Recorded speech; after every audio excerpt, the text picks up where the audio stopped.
There we go. Now we have the audio. Hello for everybody tuning in on YouTube. I appreciate you so much for being here. We're going to go ahead and hop straight into the debates with the Trump supporters for the day. We already have our very first Trump supporter tuned in over on TikTok, so we're going to hop right into that debate.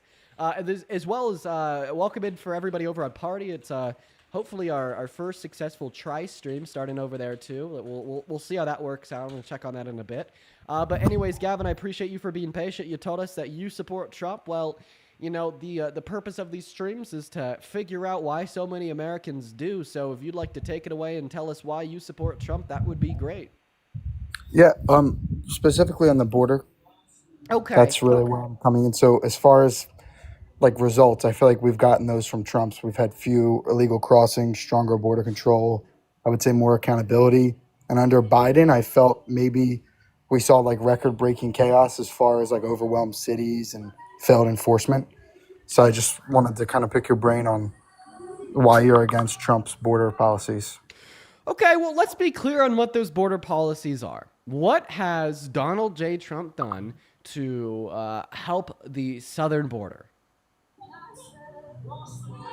By building the wall. By building the wall. Okay. Correct. Well, I mean, he 450 just miles passed, of wall were built, I believe. So he that could just be passed incorrect. more but- funding for building his Trump wall like last week with the big beautiful bill. And that was like only 7 days ago. I really wouldn't be too surprised at all if they haven't started the reconstruction of the wall in Donald Trump's second term yet. We also have to keep in mind that when the Democrats in Congress made the concession of building more wall to the Republicans in Congress under the Biden-Harris administration, Donald Trump told the Republicans to shoot it down. So not only did he delay the building of more wall under the last administration, but I truly don't think he's built any more new wall since his inauguration in January, like 160 days ago.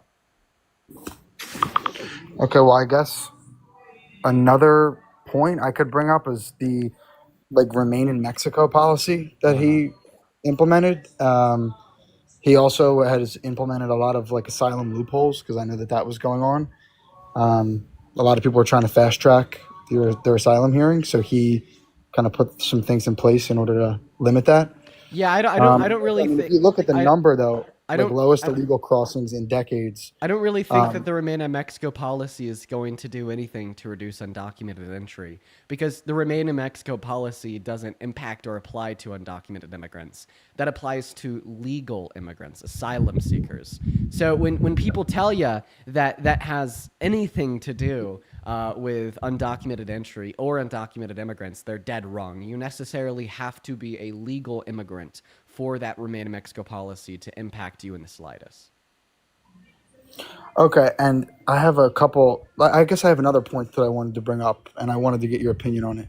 So I feel as if a lot of people forget that during the Obama administration, one of his biggest, I guess, pushes were, we are not letting illegal aliens in the country. Why has that kind of been forgotten about how many people Obama was deporting with ICE, and what is your opinion on that? Well, I mean, I don't think that's been forgotten at all. Now, if you're just asking me why maybe I hate on Trump's deportations and immigration policy, but not necessarily Obama's, well, I want to make it clear that I do have some disagreements with Obama's policy. I disagree with the deportation of any undocumented immigrant that doesn't have like prior violent offenses, pretty insane nonviolent criminal offenses, outstanding warrants from other countries, etc.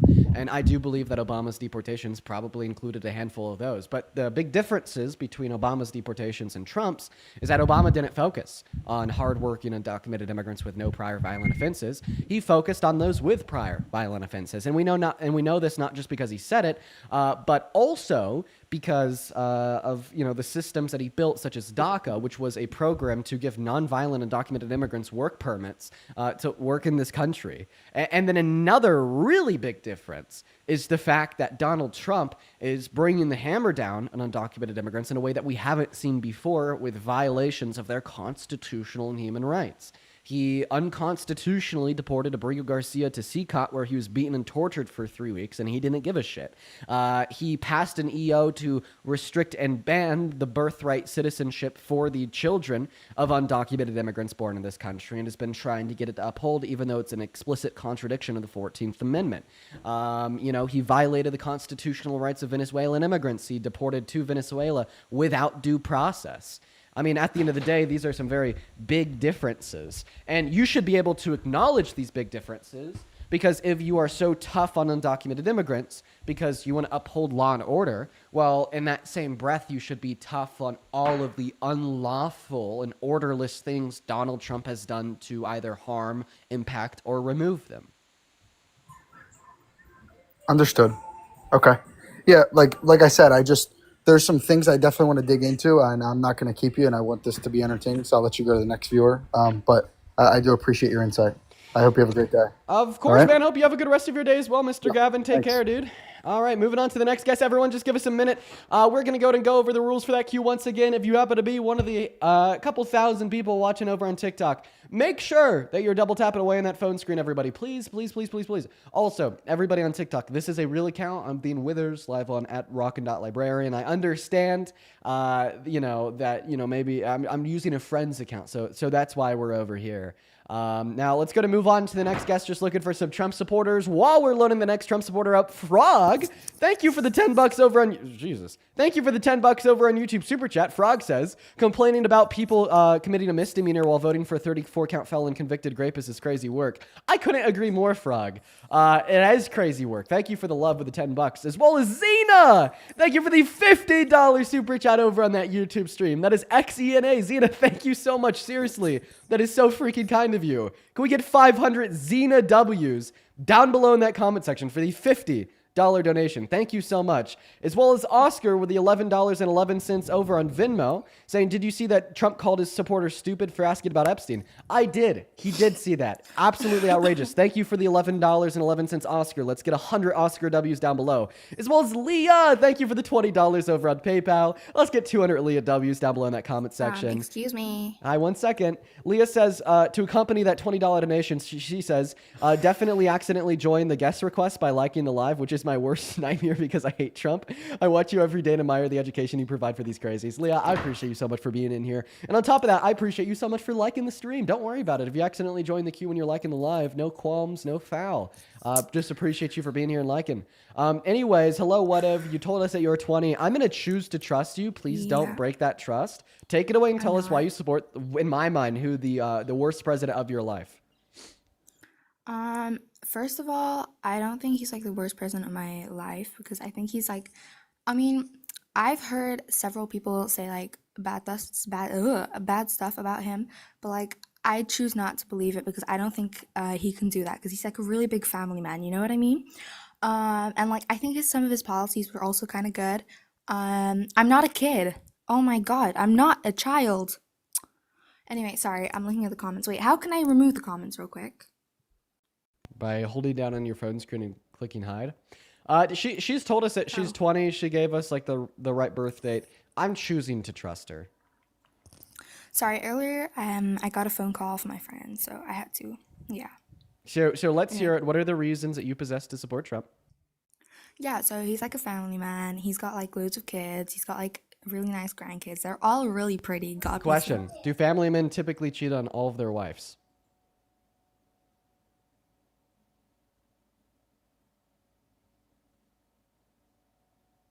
What are your thoughts? Do family men like typically cheat on every single wife they've ever had?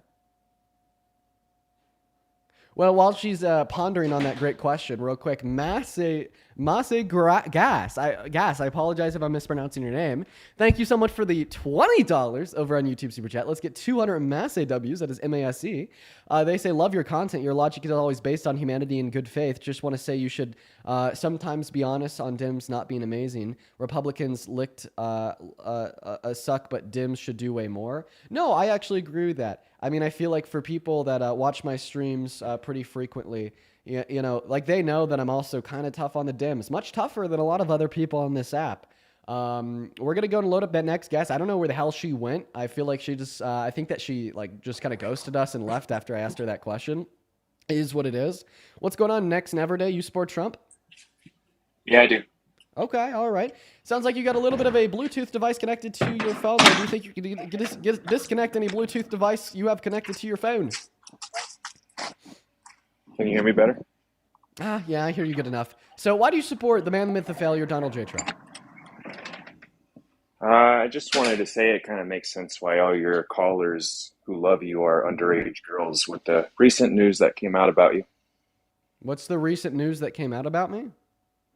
that you're a pedo. Oh, let's hear it. What's the evidence I'm a pedo? Because I know that people started calling me that in bad faith after I actually defended children when arguing against a husband and wife who said that parents had the right to sexually exploit their kids. Yeah. Yeah, and then you and all the other bad faith Trump supporters said, oh, look at Dean saying that parents can't consent to their children being exploited. And then we're going to take that and we're going to, in bad faith, draw the conclusion that therefore Dean thinks kids can consent and therefore Dean's a pedo, even though Dean explicitly said that kids can't consent to being exploited and parents can't consent to their kids being exploited either. And if none of that is, obviously true to you, well, then I'll just ask him why he decided to up and leave and cowered away the moment after he said that. It sounds like we have a lot of Trump supporters who don't like that I'm able to effectively dismantle their view. So the way they want to combat me isn't by debating me. They know they can't stand. They have no legs to stand on. They know I'm smart. They know I'm smarter than them. So they think if they accuse me of being the most rotten, disgusting thing ever, that maybe some people will just stop listening to me. It is a textbook example of defamation. That's what it is. Defaming one's character to try to impact them. The impact that guest wants me to experience is for you guys to stop listening to me because of his baseless accusation. And it is so hypocritical because the conversation that he's yielding that baseless accusation from is literally one where I'm saying parents can't sexually exploit their children or sticking up for minor safety. Now, he left like 3 minutes ago. I doubt he heard any of that. We just had to walk through how absolutely insane people like him are. As well as Bopwop. Thank you for the $50 over on YouTube Super Chat. Thank you for the love, Bopwop. That is BOPWOP. With a $50, let's get 500 Bopwop W's. They say the cult of the P3DO leader calling anybody but the actual predator a P3DO. It doesn't surprise me, man. There's seriously some people on the right that are so far gone into their rabbit hole of delusion and cult like behaviors that they just live in a completely separate reality from what we do. And I mean that seriously. They just live in a whole different world. Like the world that last guest lives in is just totally, completely separate from the world that any of us live in. What's going on? Do you support Trump Turk? No way. Baseman, we are just looking to debate Trump supporters. So I'm going to go ahead and ask if you happen to be one of the 4.1 thousand people watching the stream, you guys, make sure that we are double tapping away on that phone screen and sharing out this live with a handful of friends. Let's try to, boost the engagement in live to draw in more Trump supporters. Something else I will ask particularly the Trump supporters watching this live to do is to hop in that queue if you're at least 18 years old and support Donald J. Trump, and we will go ahead and get you pulled up onto the live. We are just looking for debates, and because our live is simply not pushing out today as we're on our friend's backup account for the day, I'm going to be banning absolutely everybody that is coming up here not following the rules to hopefully just disincentivize anybody and everybody from popping up here that's breaking those rules. Welcome in, VR. Do you support Trump? Hello. Yes, I do. And I just wanted to let you. Oh, I'm 19, by the way. Okay. Do you have like a Bluetooth device connected to your phone at all? Like I'm Yes. sensing like a headset. If you could disconnect that from your phone, that'd be great. We'll be able to hear you significantly better. Is this better? Yep, there it is. All right, welcome in, man. So yeah, why do you support Trump? Well, first off, I just wanted to say I just feel really bad about all the people on the right that are pushing these baseless accusations against you about that thing that you said. Like, I may support Trump and disagree with you fundamentally, but like, what you said to those people was, and you were totally in the right there. And these people that are calling you a P3DO are just really fucking dumb. So I just wanted to say You know what, man? I actually really appreciate you for that, especially coming from somebody that can acknowledge very core fundamental disagreements with me and literally has Trump as his profile picture. WU for that. I could really appreciate you for that. Maybe this will be a beneficial conversation that's actually productive. Go ahead and take it away, man. Tell us why you yeah. support Trump.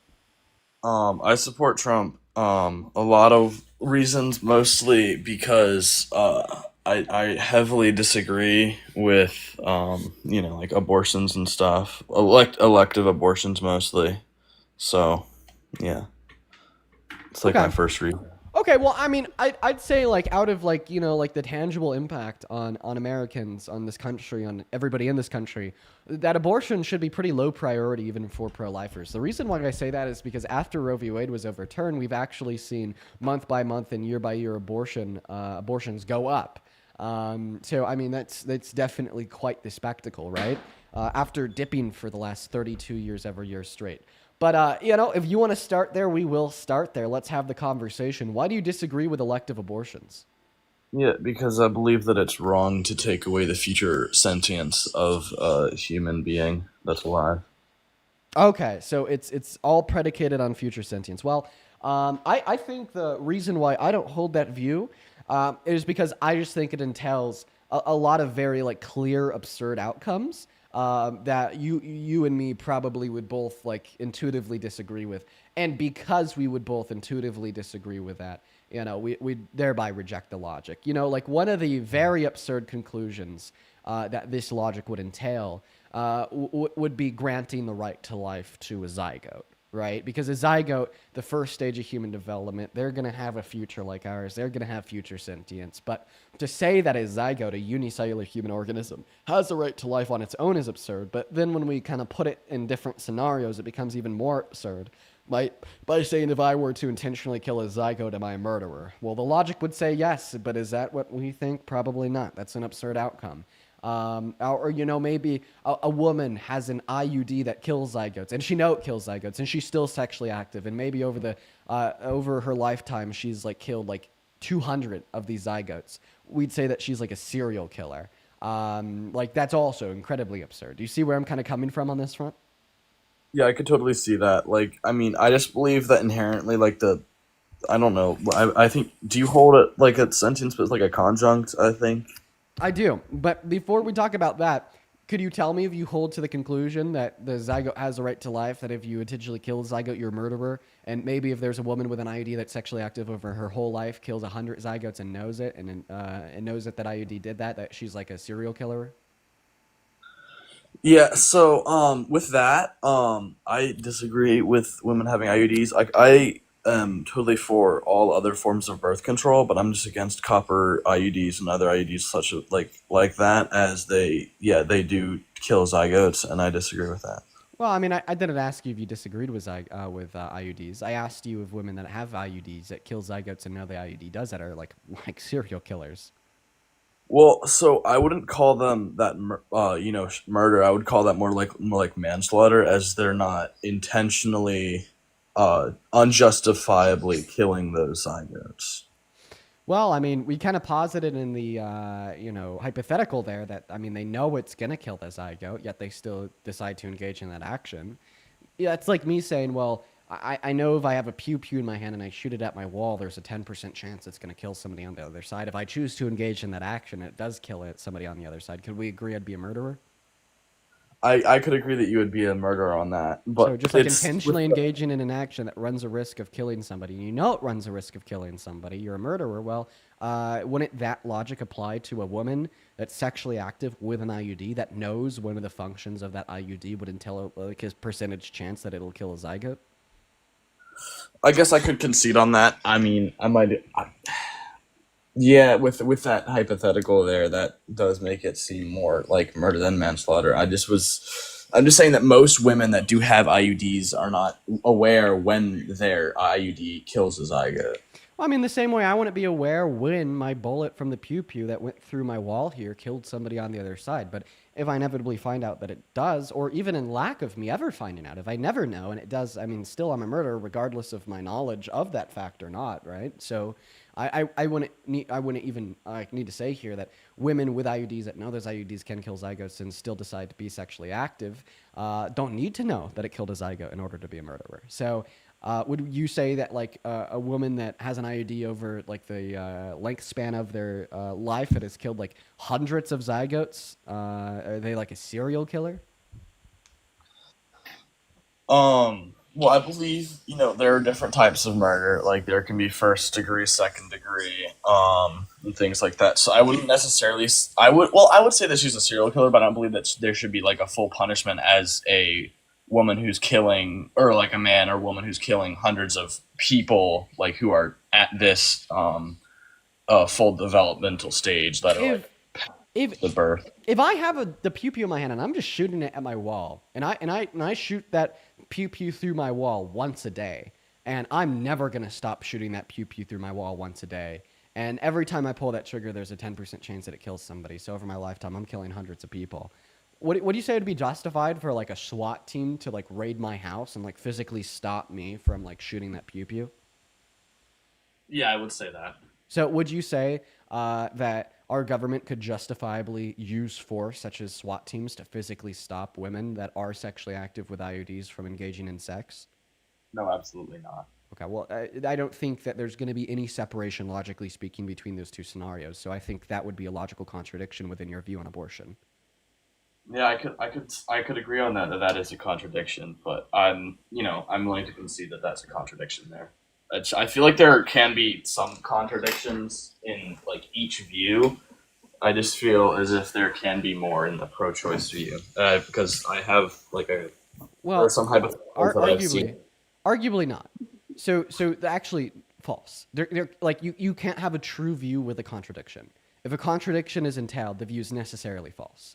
Now, maybe you could say that like some pro-choice views are going to yield contradictions. I'm sure that they can, but the point would be is to not have your view yield any contradictions. But when you like run the risk of your view not entailing any contradictions, well, then you're accepting that maybe your view might entail some absurdities. Because instead of, so if you were to avoid that contradiction in your view that would make it necessarily false, you would just have to accept and bite the bullet on the absurdity that our government would be justified in using force like SWAT teams to physically prevent women from engaging in sex that have IUDs.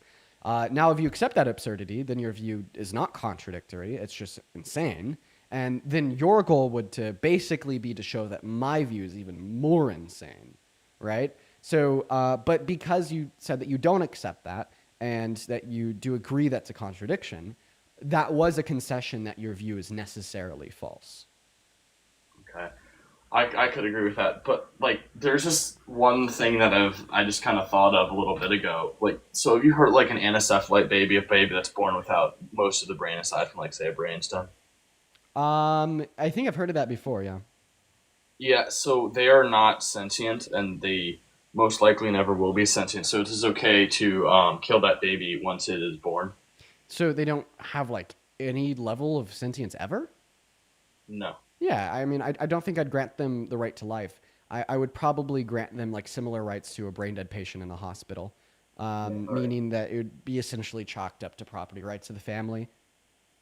Okay. Well, what about a baby that's born without sentience? It hasn't had sentience, and it will have sentience in like 40 minutes. Well, so my view gets a little complicated because I don't think that would that a life form would have the right to life yet. However, what I would say is I don't just think that it's okay for a woman to abort a fetus at 15 weeks because it doesn't have any level of sentience, but because it not only doesn't have any level of sentience, but it's also like violating her right to bodily autonomy. So it hinges on those two axes.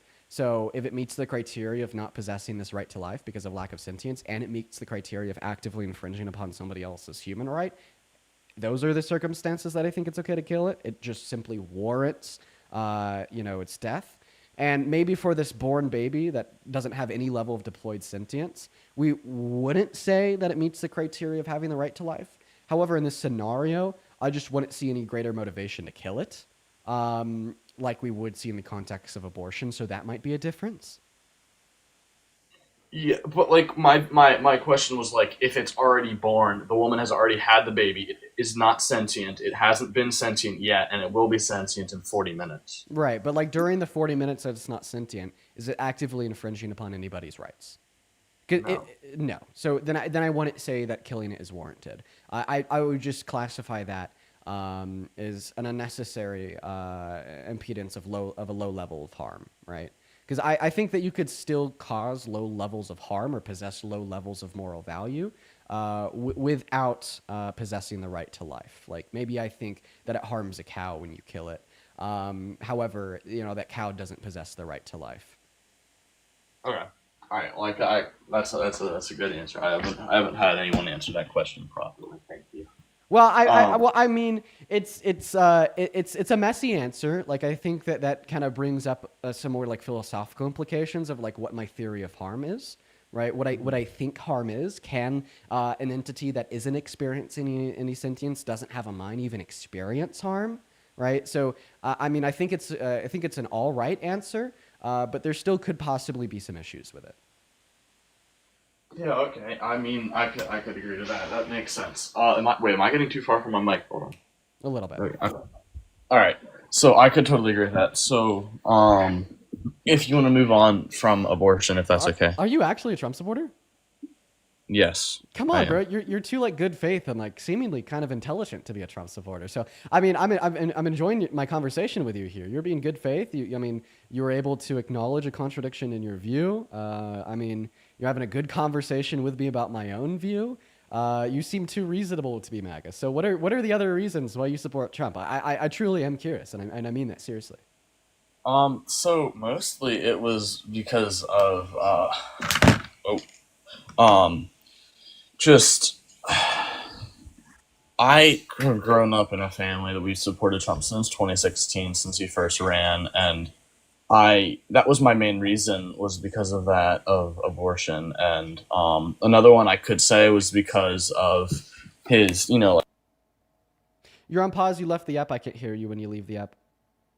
I know that you can hear me right now. I just can't hear you. By the way, for everybody over on YouTube, we're live on TikTok at rockin.librarian. I really want this guy to come back. hello. Oh, you're back. Hello. Continue. Can you Nope, I can't hear you. You left the app. If you can't see me, I can't hear you. all right, there we go. Can you hear me now? Yep. Can't hear you now. So you either have something going on your phone screen, you're in your command center. I cannot hear you right now. You have to be able to fully see me in order for me to hear you. Right now, you're still teacupped. While this guest is teacupped super duper quickly, Lizzie, oh my goodness gracious. Lizzie, thank you for the $50 donation over on Venmo. Thank you so much for the love, Lizzie. That is Lyzzie. Lizzie says, hopefully you read this while I'm still on the stream. What are your thoughts on somebody who supports Trump's policies but disagrees with the way these policies are being executed and because they think that any change is better than none because there's no other option? Well, the last statement that there's no other option is just simply false. There was. And saying that they agree with the policies, but they disagree with the way that they're being implemented ultimately means they disagree with the policies. So that's incoherent. But good question, Lizzie. I seriously also appreciate you for the $50. He left. That's super unfortunate. If that guy happens to be in the stream, I really hope that you end up coming back up here, man. I was enjoying my conversation with you. I definitely think that you're a more intelligent, good faith Trump supporter. Like seriously, intelligent, good faith Trump supporters are a diamond in a rough, a needle in a haystack. I probably come across an intelligent, good faith Trump supporter once every 3 months, and I do nothing but talk to Trump supporters all day long. So super unfortunate. I really hope that guy comes back. But seriously, thank you for the $50, Lizzie. That is Lyzzie. You guys show some love to Lizzie down below in that comment section. As well as Olina, thank you so much for the $15 over on Venmo. I appreciate you so much for the love. And to answer your question, it's probably because the lawsuit never went through. And that's likely why people don't talk about it, but I agree that people should talk about that more. But seriously, thank you for the $15, Olina. Let's seriously get 150 Olina W's down below in that comment section. That is Olena. And welcome in, JC Jones. Do you support Trump? Hello. Not exactly, but I have a question for you because you're kind of a smart guy. I am so sorry, JC. I do appreciate you so much for your compliment. However, we are just looking to debate Trump supporters, so unfortunately, I'm going to go and remove you and move on to the next guest. But I hope that you have a good rest of your day, man. Thank you so much for coming up. Let's go and get that very next guest loaded into the stream. Let's go and get that very next guest loaded into that stream. Here we go, everybody. Go and put a MAGA with your age down below in that chat if you do want to get loaded in. We're going to go and bring up Zachary. I really hope that the next guest ends up coming back. I really do. Welcome in, Zachary. Do you support Trump? Yes, I do. Okay, how old are you? 18. And why do you support Trump? Well, I got a question. Why is the mass deportation bad if they're already illegal immigrants? And I know it helps the economy, right? But I want to know why it's bad. Because Okay. if you're illegal, Could we Yeah. agree, could we agree when we talk about a policy being bad, all that we mean is that it generates more negative outcomes than positive outcomes? yeah, I can agree on that. Okay, so in other words, when you ask me the question, why is mass deportation bad, you're tasking me to not just explain but justify that mass deportation generates more negative outcomes than positive outcomes, right?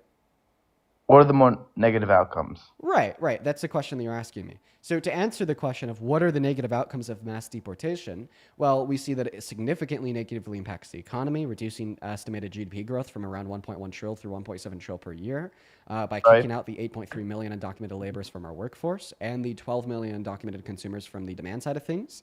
It also significantly impacts the ability of our government to invest the taxable revenue they collect into social safety nets for people in this country by not just costing $1 trillion over 10 years, but also you're running the opportunity cost and losing the $100 billion that undocumented immigrants pay in taxes per year. So there's another big negative outcome. Another negative outcome would be, like the humanitarian concerns of ripping hardworking mothers or fathers away from their family, or sending immigrants without due process or hearing in court to be beaten and tortured in El Salvador, or rounding up immigrants and throwing them in Alligator Alcatraz, where they get worse treatment than murderers on death row, being fed one meal a day, some of those meal having maggots in them. You also have like negative social outcomes of socializing people to be afraid of undocumented immigrants, saying that they're criminal gang member P3DOs, even though they're 2.5 times less likely to commit any violent crimes, and the social bleedovers that can have not just to negatively, unjustly impact the lives of undocumented immigrants, but truly any immigrant. And those are a handful of the negative outcomes. And as soon as we start talking about the positive outcomes, well, I think that we see maybe like one positive outcome would just being able to identify everybody in the country for like national security concerns. However, we'd be able to do that quicker and faster through other policies such as mass amnesty. So even that positive outcome is mitigated by other policy that can also be implemented to achieve that same goal faster. So overall, that's definitely why I'd say it's bad policy. Okay, but do you agree that it's like important to be able to identify everyone in this country? Well, yeah, as I clarified there, when I went over the positive outcomes, I said that's maybe one of the positive outcomes of mass deportation. But then I even went on to clarify that we could do that easier and faster with something like mass amnesty. What's mass amnesty? Just offering undocumented immigrants without prior violent offenses, pretty insane nonviolent criminal offenses, Oh, or like a outstanding warrants pathway from other to countries, a pathway to residency. residency or citizenship. Yep.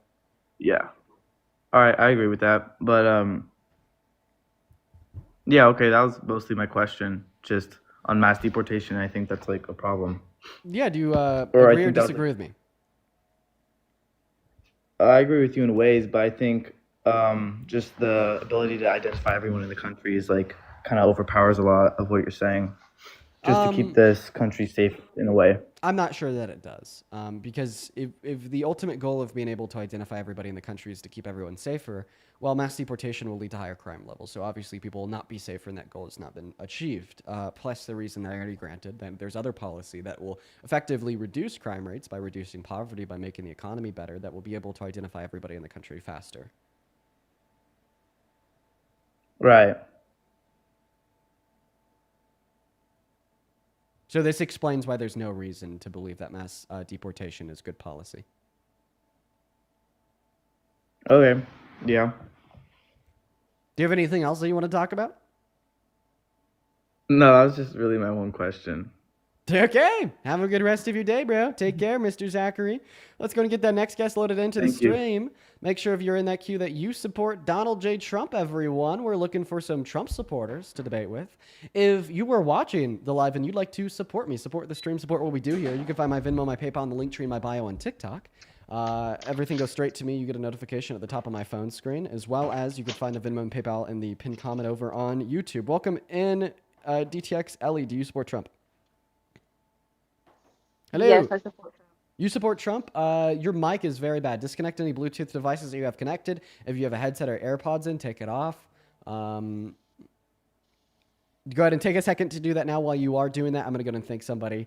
Roger, thank you for the $20 over on Venmo. Let's get 200 Roger W's down below in that comment section. Roger says, thanks for all you do. Republicans spend a lot of time talking about what Jesus said very little about, and very little time on what he talked about, love and acceptance. Yeah, that is about the last priority on the agendas of MAGA right now. And honestly, framing it as a priority at all by saying it's a last priority is probably wrong as well. Appreciate you for the love and could not agree more. Morgan, thank you for the $10 over on PayPal. Crystal with the 10 and Haley with the 5. Let's show some love to Crystal, Morgan, and Haley down below in that chat. Welcome in, Ellie. How old are you? I'm 18. What year were you born in? 2007. 2007. And you said that you support Trump? Yes. Oh, no. Okay, well, you got some background noise here. I could hear, like the wind blowing or something. So if you happen to have, like, a fan or an AC on, I'd just, maybe turn the fan off or redirect your phone in another direction and take it away and tell us why you support the man, the myth of failure, Donald J. Trump, as president of America.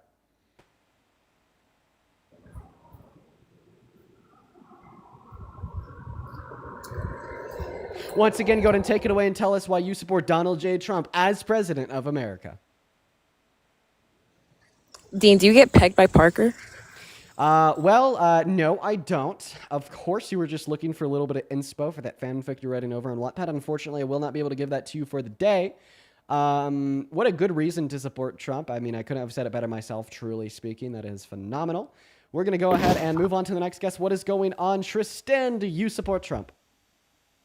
Dean, I love you, man. Thanks for spreading positivity. Appreciate you for that love, Tristan. Hope you have a good rest of your day. We are just looking for some debate, so we're going to move on to Lane. Once again, it's important for us to repeat the rules here. If you are in that queue, make sure that you're at least 18. Support Donald J. Trump. And from America, I'm going to be banning everybody that's not following those rules. Welcome in, Lane. Do you support Trump? I have a question as a black woman. Do you support Trump? Well, I kind of have a question about, Are you MAGA? It's okay to permit doxing within your community. What's that, Lane? Why do you think it's okay to permit doxing within your community? Well, I mean, I'm in your Discord, and the Zionism and anti-blackness is rampant. The Zionism in my Discord? I don't think that there's Zionism in my Discord. Right, but can you answer my question? Why do you think it's okay to permit doxing within your community? Sure, you're throwing a couple different things at me here. Let me first respond to what your claims about my Discord. I don't think that, there's any Zionism in my Discord. I'd actually say that the community in my Discord is, like, pretty pro-Palestine. About anti-blackness in my Discord, I think that, if there is any levels of all, the task of the totality of my mod team is to very quickly ban that, and they always have their eyes on that. And then about your first question, saying why do I think it's okay to dox people in my community? I don't. So then why do you permit it? Who have I permitted the doxing of? I mean, there's a whole ass video up of you doxing this man for saying that he would defend his child. Okay. Well, we're going to go ahead and respond to both of those claims. The first claim that I doxed him, that claim is wrong in a legal sense, because doxing would be to share like either private information. Right, but you were trying to get your community to dox. That would still be promoting doxing. If we're going to have a conversation, I think that we're going to have a back and forth where you can speak and I can speak. That's going to be how we have a productive dialogue. So to go back to what I was saying, we're going to go top to bottom, first talking about the doxing, then you said that they were, just saying that kids can't consent. So about the first claim that it's doxing, what's your definition of doxing? Let's start there. That's not what I was saying. I do know the definition of doxing, but what I'm saying is you permit your community to dox. Could we have your definition so we could see if that's something that I do or I don't do? What's your definition of doxing? The definition of doxing would be search for and publish private information about somebody. Great. Yeah, okay. Well, then in accordance with your definition of doxing, that's not something I did. Because what I did is I asked... Interesting, but you promoted your community to go dox this person. No, that's not what I did. In accordance with your definition of doxing, which you stated was sharing private information publicly, I did not dox and I did not promote my community to dox anybody because I very specifically asked my community to find public information and privately take it to local CPS authorities, contradicting your definition. Not to mention that if you watched this stream, which of course you didn't, you probably just saw a 10-second clip, you'd have also heard me explicitly was say longer to than not 10 take this, seconds. to not take any of this information and post it publicly on the internet or spam it on my chat, but to significantly only take it to local CPS authorities, not with an intention of malice or harm, but genuinely intention to care Right, about but you children. know how toxic your So community now is. that So that would be so now that we've clarified that even in accordance with your definition of doxing, what I did or told others to do was not doxing, I still think it's important to say that You I think literally two did. things can be true at once. I think it could be true in accordance with your definition of doxing and my definition of doxing, that what I did was not doxing. But I could also acknowledge that that's not something I should have done. I shouldn't have directed my fan base So I to know you find their love public. silencing black women, but what I'm trying I'm just trying to finish see, speaking you're without not you interrupting listening. me. I get that you're trying to finish speaking, but you're not understanding what I'm like really saying. I You're am. saying that you said that I didn't doxed promote. somebody, and then No, I I said that you were asked promoting doxing. Okay, well that's not true in accordance. But with you're your saying that, definition of oh, I didn't doxing. dox him, I didn't do this. I'm not saying that you did that. You were promoting it. Why would you promote even it? the claim that I promoted doxing in accordance with your definition is false because you define doxing as sharing private information publicly on the internet. So in other words, you're accusing me of promoting sharing private information publicly on the internet, but that's not true. What I promoted was finding public information and taking it privately to local CPS authorities and explicitly not posting it on the internet. But I also think that two things could be true at once. In accordance with your definition of doxing and my definition of doxing, it was not doxing. However, whatever it was, although it may not be doxing, was still something that shouldn't have done. I've already publicly acknowledged over and over and over again that I shouldn't have told the viewers of the live stream to take their public information to local private CPS authorities. I think that there was around 1,000,000,001 ways to better address this very evil couple than to do that, and that's definitely a fact. And now to segue into that second point, you said that this father was just doing what? He said verbatim that he wouldn't, sell out his son or whatever you were saying. You were saying how you were asking him a question on if he would exploit his son. He said, no, I would never do that. Okay. So why would you send somebody to go dox them and have somebody to go look into his information to send it to? Yes, even though he said verbatim that he would not let that happen. Okay. Well, I don't think I'm going to be able to change your mind on the doxing bit, even though I mean, it's right there. The proof is up, buddy. Even though I was able to explicitly... But would you be able to concede that what you did was wrong? Well, I don't think that you've listened to a single word that has come out of my mouth. Oh, no, I have. I just don't really give a fuck. Well, I could tell that you don't give a fuck because you're not listening to a single word that's coming out of my mouth. So now you're back to calling it doxing, even though I was able to ask you for your definition of doxing and explain clearly how it doesn't fit the definition of doxing. And then you just said, would you be able to say that it was wrong? Well, the reason I say that you're not listening to me is because if you did listen to me, I said two things could be true at once. Although it doesn't meet the classification of doxing as defined by yourself or myself, two things could be true at once. I still don't think I should have done what I did. I'm not going to repeat that all. Feel free to just go back and watch like 20 seconds ago on my YouTube live. Now to your claim about the husband and wife. So you said that the husband and wife were just saying that they want to exploit their kids, that that's wrong to do, that kids can't consent. Obviously, you've been misled. I don't think we're talking about the husband and... Obviously, you've been misled. So this husband and wife, A, think that parents do have the legal right to sexually exploit their children. B, they cannot fault parents that do this because they think they have the legal right to sexually exploit their children. C, the wife thinks that... Hey, can you get your friend to stop being racist? If you're not racist and don't promote racism, get them to stop being racist. Okay. You see your chat. Don't play coy. Okay. Well, could you direct me to specifically what they're saying in the chat that is racist? Tone policing, calling me aggressive. Okay, for sure. Just chat. I'll simply ask you guys to be kind and to not like perpetuate microaggressions, racism, you don't have to be. Now I'm going to go back to what I said. So I would appreciate if you listen to me. I also think that you're misled about that husband and wife. So the husband and wife said that parents have the legal right to allow their children to be sexually exploited or perved on. They said that, make sure you're listening to me, but please. They also said very specifically that when parents do allow their children to be sexually exploited, it is a business transaction that benefits the exploiter as well as the minor.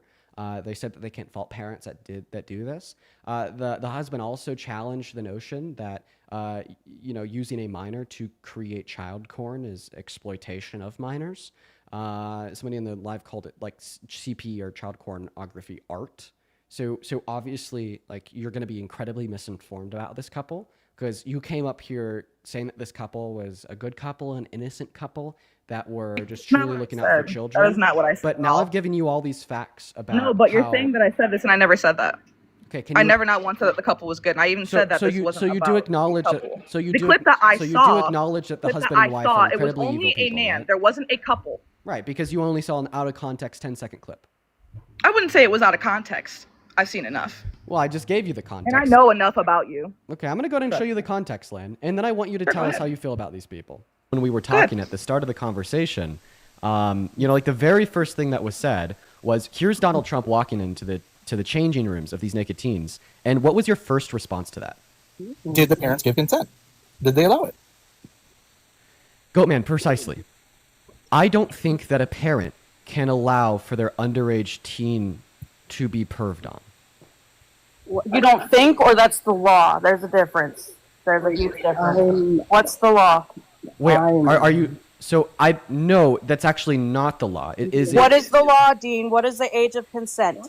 What is the law? We're talking about teenagers under 18 here. Right, and they don't have the legal authority to make that consent. So whose responsibility is it then? It's Who is it? Is so, it God? It's not God. Who is it? So the child can't consent to sex, and the parent can't consent to the child having sex. So where does the consent fall? Because nobody. when you Consent go to doesn't the fall on doctor's anybody. office, when kids go on field trips, who's signing the papers? Because it's not the child. From my research, statements from the girl specifically that he went and saw it in the changing room said that it was more transactional than anything. If anything, because these girls are competing against each other, they went to Donald Trump when he was back there to get some sort of not promotion, but like to get some sort of like feedback and transactional advice from the guy because he's a businessman.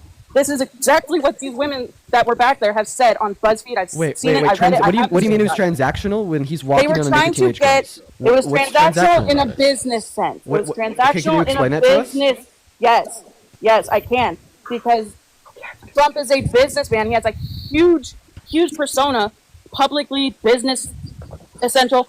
The girls were trying to get his input and get him to like promote or like give them advice on how to. They're children. Yes, They were naked. They can't consent to that.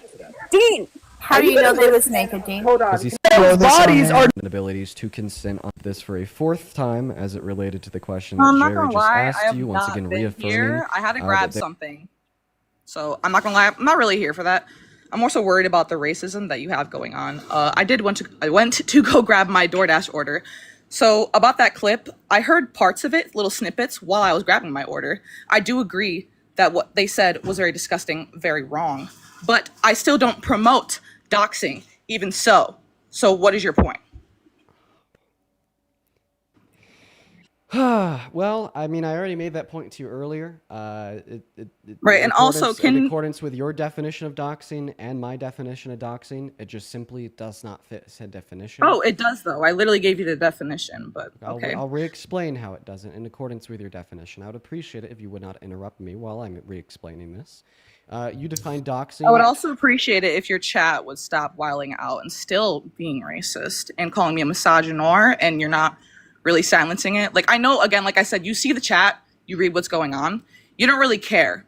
Of course. So can you get your community under control? Of course I care Yeah, about racism. get your dogs, okay? Okay, well, it's not nice to call other people dogs, but could you? I don't really give a fuck. Could you very specifically point me towards who in my chat is saying racist things to you so I can ban them? There's mass people. They're calling me misogynoir, and basically they're permitting what is going on. So can you please silence them? Like, hello? Yeah, who specifically? No, like, It's not please. really what I'm worried about. I guess what I'm really worried about is how you promote like me and in the mods, please ban anybody that's being racist. I seriously, Right, I but want that's what I'm anybody saying. and Like, everybody have that so is many being mods, make racist them to do Lane, I something. think they should be banned.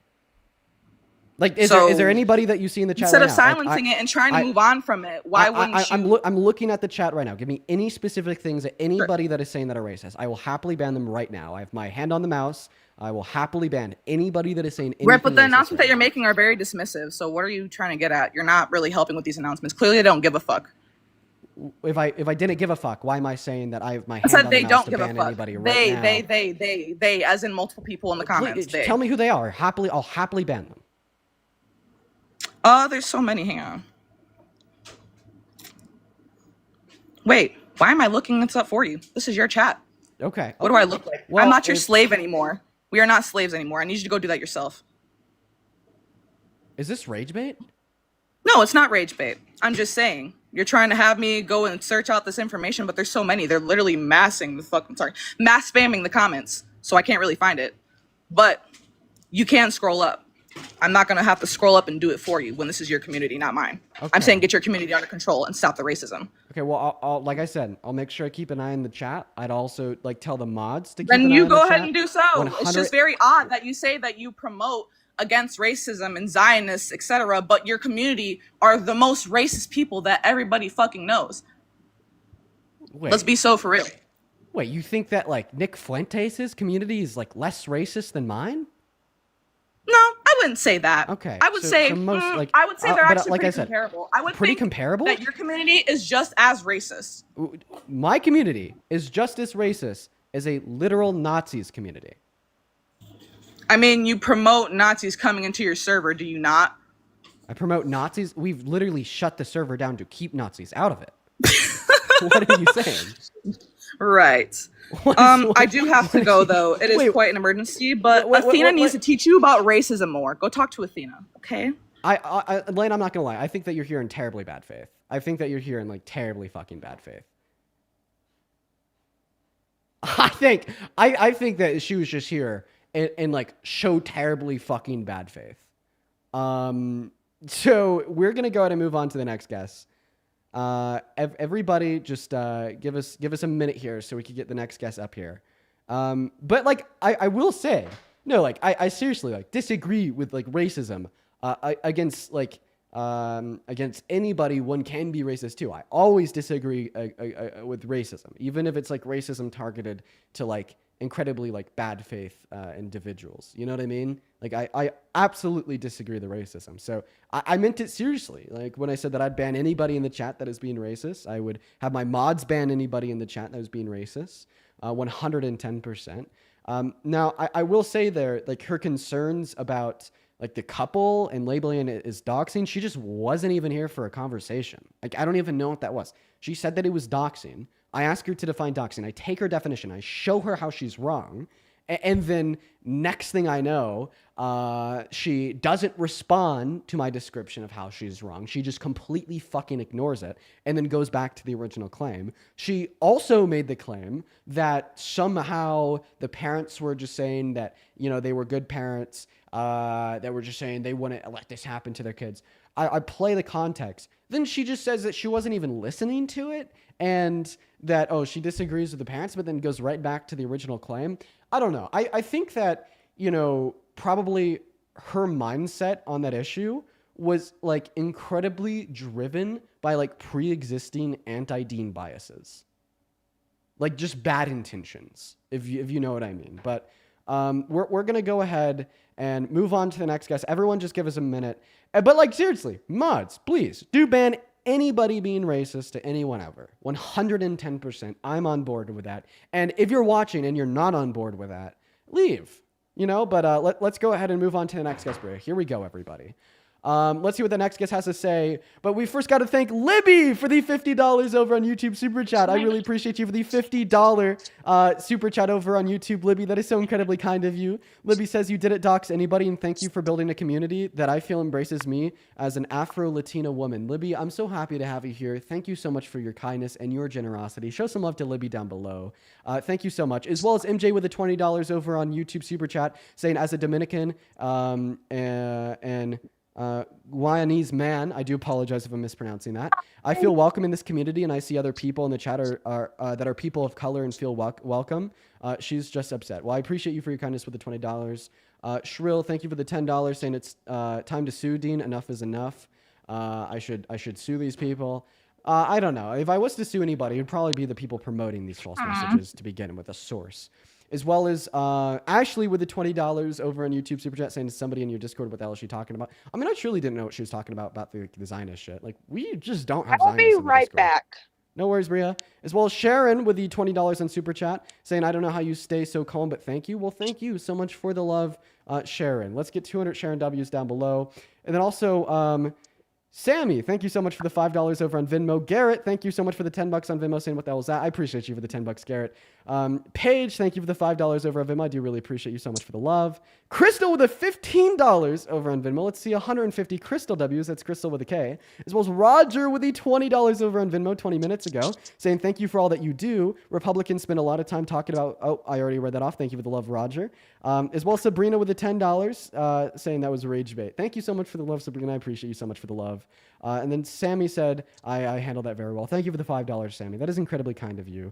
As well as Morgan, thank you so much for the $10 over on PayPal. Morgan says, second time donating because I was nuts. As a black woman, her commentary was disingenuous. That harms us as black people. Well, I appreciate you for the $10, Morgan. As well as Justin, thank you so much for the $25 over on Venmo. Let's get 250 Justin W's down below in that comment section. Thank you for the love, Justin. And then Haley with the $5. Thank you, Haley, for the 10. Morgan with the $10 as well. Thank you guys so much. And then Masse Grass for the $20 over on YouTube Super Chat. Thank you for the love, Mossy Grass, once again. You guys are so phenomenal. Thank you guys so much for the love. Holy shit, you guys are being so kind today. And welcome in, Bria. Do you support Trump?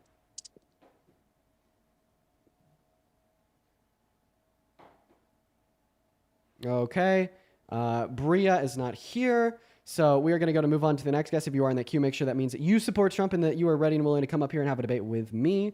Let's move on to the next guest. Everyone just give us a minute. Make sure if you are in that queue that you do support Donald J. Trump.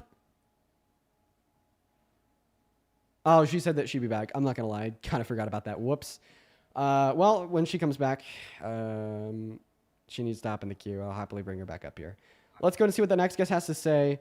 Leonard, thank you for the $3 over on PayPal. I appreciate you for the love, Leonard. What is going on, Slim? Do you support Trump? No, but she was incredibly bad faith, and I really respect you for how you handled that. Slim, I do appreciate you for your kindness, and I hope that you have a good rest of your day. You too. All right, we're going to move on to the next guest. Here we go, everybody. Thank you so much for the love. Let's go and get that next guest up in the box. We're going to go ahead and get Sam loaded up in. Everybody just do be patient, y'all, while we are loading up that next guest. Everyone just give us a minute here. Sam, Sam left. Let's go to move on to the next guest. We got Maddie loaded into the box. Everybody just do be patient. Everyone do be patient.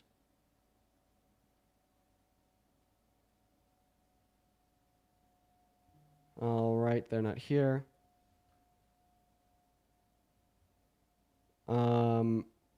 Everybody, we're going to go and get McThornton up in the box. Everyone do just be patient. Emily Fox with the $5 over on Venmo says, dismissing a black woman's voice and calling it rage bait is perpetuating racism.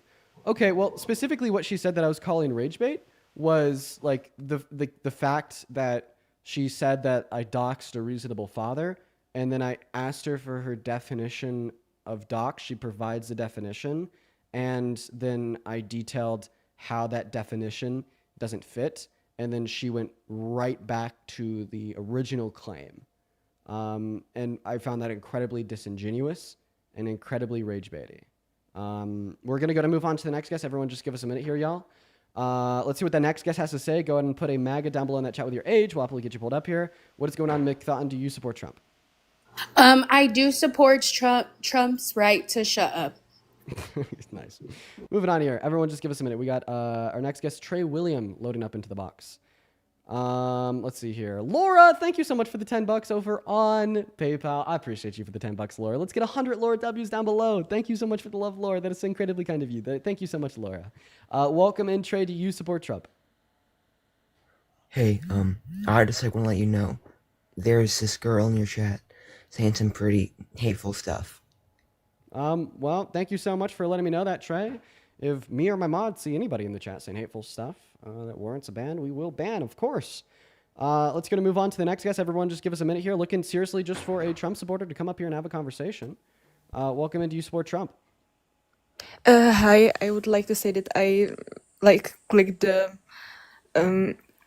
I joined accidentally, and oh, no worries at all. I am actually from Czech Republic, so I don't support Trump, and no worries. Appreciate you so much for coming up, and I hope you have a good rest of your day. Guys, going to put a MAGA with your age down below in that comment section. If you would like me to bring you up on the live to have a debate, let us know down below. Let us know down below. We will get you up in the live right now, y'all. Let's see what that next guest has to say. Please let us know if you're a MAGA down below. We'll happily get you loaded up into the live right now, everybody. Let's see who that next guest is. Here we go. Brandon Cortez says, put me up. I'm in love with Trump. Jesus Christ, dude. All right. Let's go to get that next guest, Maddie, loaded into the stream. We are going to go ahead and get Maddie loaded up in right now. Okay, it doesn't look like Maddie had connected. Moving on to the next guest. Everyone do just kind of give us a minute, y'all. We're going to go to get that next guest, Will, up in the box. Here we go, everybody.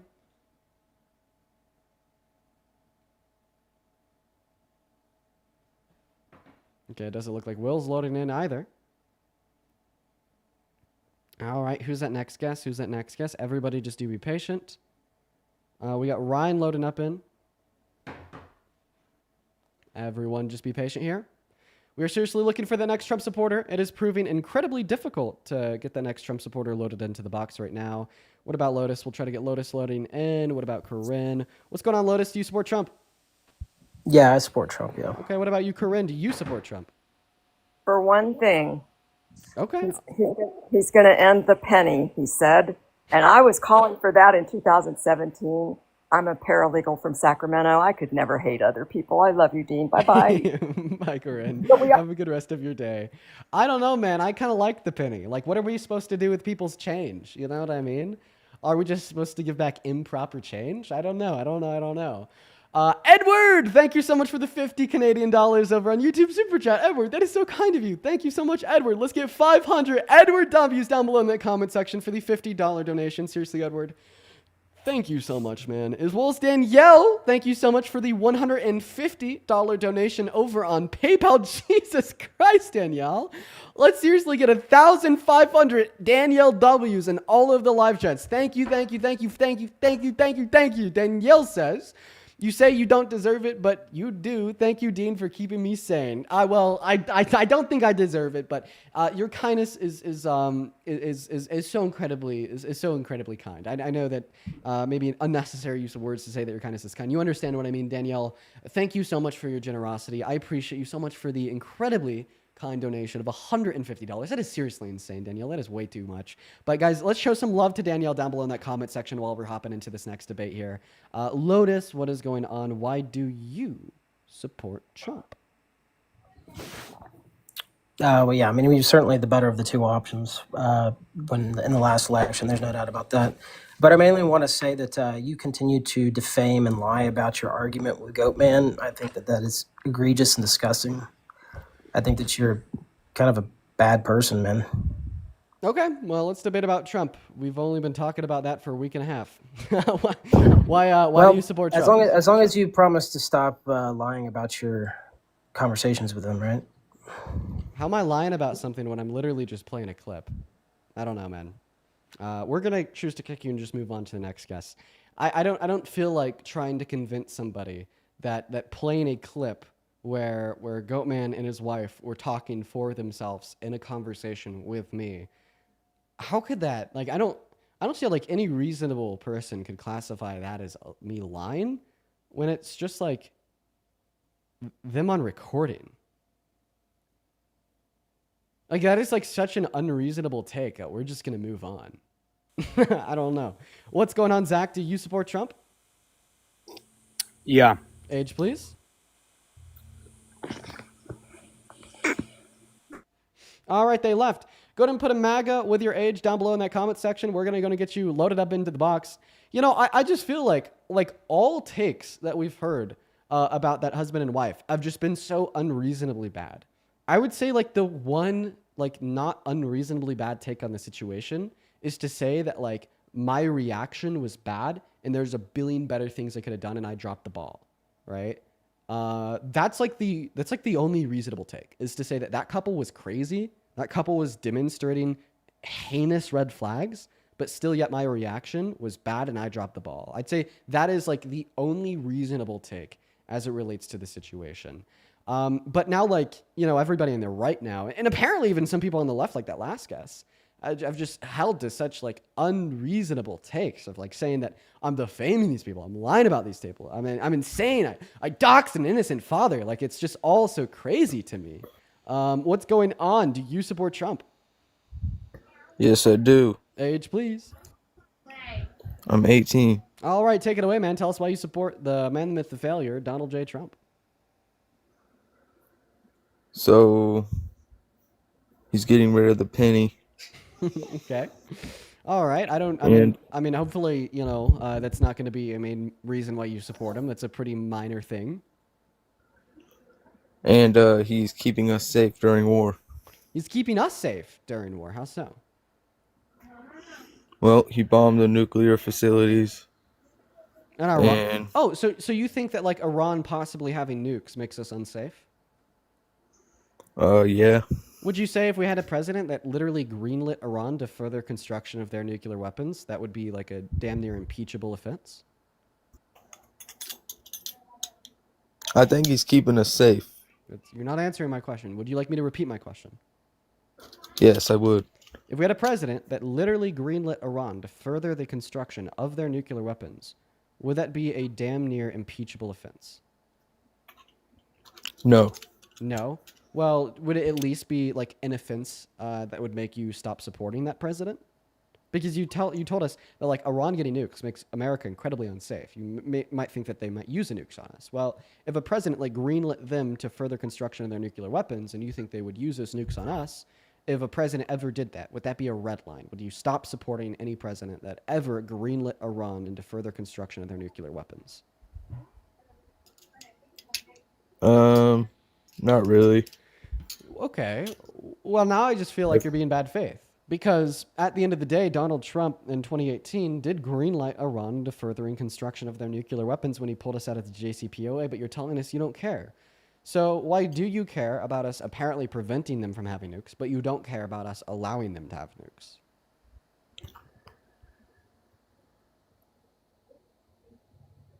Trump is such a great dude.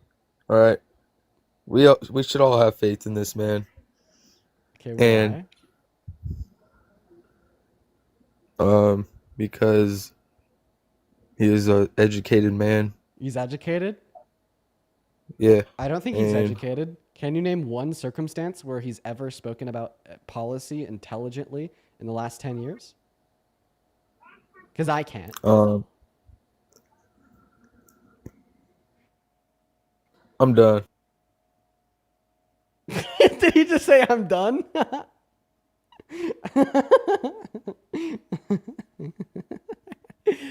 Oh, goodness gracious, everybody. Oh, goodness gracious. Let's move on to the next guest host. Here we go, everybody. Let's hear what the next guest has to say. Let's hear it. Emily, thank you for the $10 over on Venmo saying pennies are being discontinued. Here's 1,000 of them. Thank you for the 1,000 pennies, Emily. Let's get 1,000 Emily W's for the 1,000 pennies. As well as, let's hear Kathleen with the $5 on Venmo. Thank you. Aaron with the $5 on Venmo. Thank you. Molly with the $5 on Venmo. Thank you. As well as Andrew with the $25 donation over on Venmo saying, Dean, thanks for keeping me sane through these tumultuous times. Keep doing what you're doing. I listen every day. Thank you so much for being here, Andrew. And thank you so much for your $25 donation. That is seriously so fucking kind of you, dude. Let's get 300 Andrew W's down below, as well as 100 Sabrina W's for the $10 over on Venmo and $5 over on Venmo over from Sammy. Guys, thank you so much for the love. Your donations are incredibly kind. Thank you, thank you, thank you, thank you, thank you. Let's move on to the next guest, Hound. Everybody do just give us a minute. Who's that next guest? Madison with the $10 over on PayPal. Thank you so much for the love.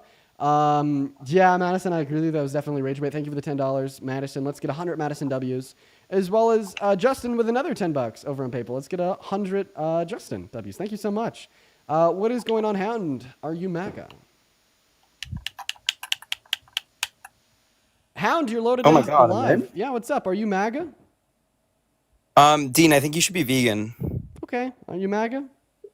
No. All right. Bye, Hound. Bye-bye. Bye. Moving on to the next guest, everyone. Just give us a minute. Make sure we're in that queue that you support Trump. We're just looking for some debates. Woo! What's going on? Do you support Trump?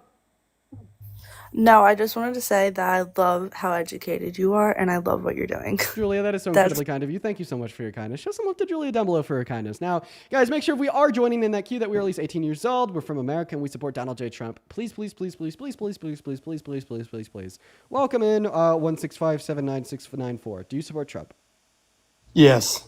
Okay. Why do you support who I consider to be the worst president of your life? Because he's the best president Oh, ever? ever. Oh, buddy. Well, if you think he's the best president ever, he must have some damn good policy that has cemented him as the best president ever. Question: what is his best policy ever that has cemented him as the best president in American history in your mind? Take it away. The tax cuts. Which ones? The Tax Cuts and Jobs Act back in 2017, and then the big beautiful bill. Wait, why would the fifth largest tax cuts ever, meaning there was 4 larger tax cuts granted by 4 other presidents, that disproportionately benefited the ultra wealthy and really didn't increase our GDP while costing $2 trillion, make him the best president ever? Because it's going to trickle down on us. Ah, okay. Well, that's a theory that has been empirically disproven. A financial institution by the name of Brookings did a study on the trickle-down effect of the original round of Trump's tax cuts through the TCJA, and it told us that that Tax Cuts and Jobs Act led to no new macro-level business reinvestment. Wrong. I mean, I just like Trump. Oh, that was a pretty crazy voice crack. How old are you? 20. Okay. All right. So why do you like Trump? Let's hear it. Because he wants to make America great again. Great again. Question: when was it great to begin with? It's always great. He just wants to make it more great. It's always great. He just wants to make it more great. Well, what is he doing to make it more great that you support? He talks a lot on social media. He talks on social media. Okay. Well, hopefully talking on social media doesn't make him better than the president that ended slavery, right?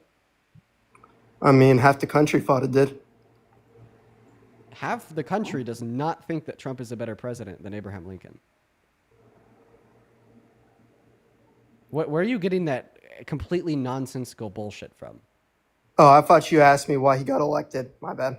Okay, well, half the country didn't vote for him either. That's also wrong. Like 49.8% or whatever. How many people are in the country? Or half of the voters that voted. Half of the voters have voted, so half would be 50, right? Or close. I mean, it's pretty much. Okay. All right.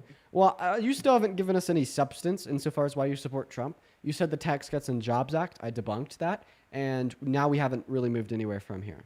So do you want to try again? Give us another reason why you support this maniac who's been held civilly liable for rape, convicted of 34 felonies, boasted about perving on naked teenage girls while they're undressed, et cetera, et cetera, et cetera, et cetera. The same maniac that just passed a big, beautiful bill that's kicking 17 million people off of healthcare, 3 million people off of food stamps, defunding extracurricular activities for public schools, after-school activities, as well as free school student lunches, leading 20 of our states to countersue the government while also spending $5 trillion. You want to tell us why you support this guy? Trump supporters don't care about that stuff. Okay. Why don't you care about the quality of life of young children in school when the quality of life directly leads to higher grades, better performance on tests, higher high school GPA, higher likelihood to go to higher education such as college, meaning they're more likely to be a higher skilled labor in the labor force, meaning they're more likely to have higher contributions to the GDP. Higher contributions to the GDP also denoting higher GDP per capita, higher wages on average, and a higher quality of life for all. Because as Trump supporters, we don't know what those words mean. This guy's a troll. Honestly, it took me a while to pick up on that troll. I'm not going to lie. It definitely did take me a while to pick up on the troll. Let's go to move on to the next guest, everybody. Let's go and see what the next guest has to say. All right, everybody. Go ahead and let me know if you are MAGA down below in that chat. We're going to go and get you pulled up onto the live stream. What is going on, Owen? Do you support Trump? Yo, hello? Yeah, what's going on, man? How old are you? I'm 18. All right. Do you support Trump? Yes, I do. Okay. Why do you support the orange fool? Well, I wasn't gonna talk about that. I was asking, you said something about alligator Alcatraz earlier. I did. You guess ago. What's your thoughts on that? Bad. Very bad. I'd say very anti-humanitarian standards for the people in alligator Alcatraz. Very bad. And where are you like getting that from? Like the anti-humanitarian? Yeah, the testimony of people in Alligator Alcatraz, as well as the state and local representatives that have toured Alligator Alcatraz. Hearing things like they haven't had running water to bathe for 4 days, hearing things like, thank you so much. Sorry. Hearing things like the meals that they've been eating, they're being served one meal a day, and some of those meals have maggots in them. Being built on swampy, hot marshlands with large mosquitoes and bright fluorescent lights on 24/7 in very compact, suboptimal living conditions. All these things would amount to pretty gross standards.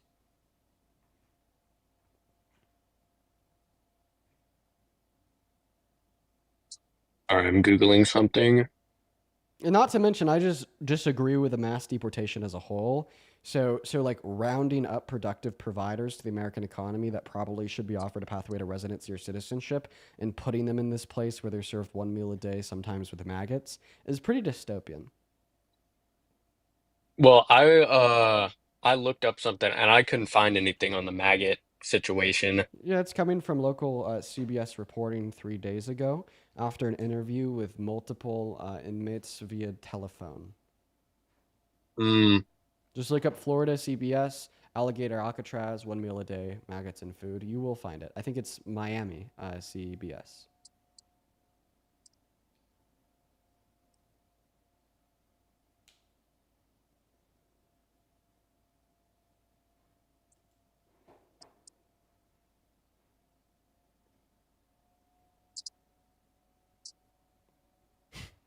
While they're looking that up, I guess everybody make sure that we're double tapping away on that phone screen. Let me see if there's anybody to thank. Francis, 6 minutes ago with the $5 over on Venmo saying, keep up the good work, dude. Here's 500 pennies. Thank you for the 500 pennies. Thank you so much. That's incredibly kind of you. Hey, by the way, if you're watching and you're like, hey, I like this Dean guy, I like what Dean does with these streams, and you want to support what we do here with these streams, you can find my Venmo, my PayPal, and the link tree in my bio on TikTok. Bada boom, bada bang. Super easy. You get a notification at the top of this phone screen, just like Hannah did with her $10 donation on PayPal, as well as I'll be able to read off your donation. So that's not Hannah.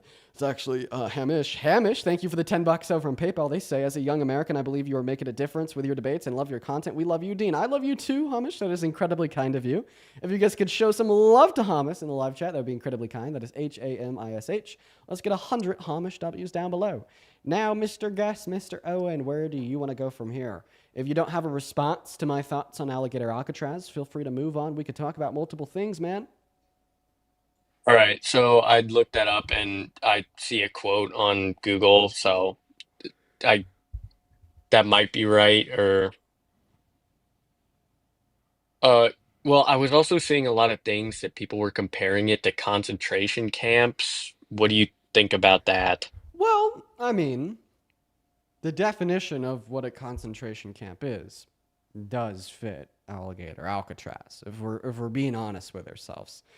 Now, see, I personally choose not to use that language because I think if I were to use that language, all the Trump supporters would automatically direct all of their focus to the words being used to describe it in an attempt to discredit those words instead of just calling it Alcatraz or Alcatraz and describing all of the undeniable bad things that we shouldn't support that's going on.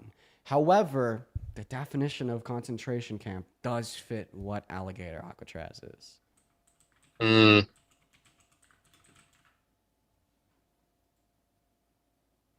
Yeah, that makes sense. What are like your thoughts on like immigration? Like, do you think more people should come here legally, or do you think we should just like open all the borders and Well, I appreciate you for the question, and I like giving answers, but you did ask my question for my thoughts on Alligator Alcatraz, and I would like to respond to you now by asking you a question. Why do you support Trump? uh I just personally like his what do you say? I can't think of the word. Uh um Sorry, I'm having a brain fart here. No worries, dude. No worries at all, man. His policies. I like his policies over Kamala's. Like which ones? Uh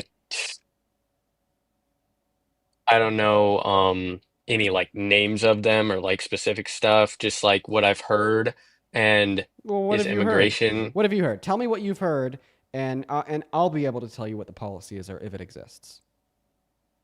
um just him getting rid of illegal So immigrants? mass deportation is something that you support. I actually Yeah. think that mass deportation is a bad policy, right? And I'll tell you why. Let's start off with this. Let's define what a bad policy is so we can understand conceptually what it means for a policy to be bad. Can we agree that conceptually speaking, what it means for a policy to be bad is just that that policy generates more negative outcomes than positive outcomes, right?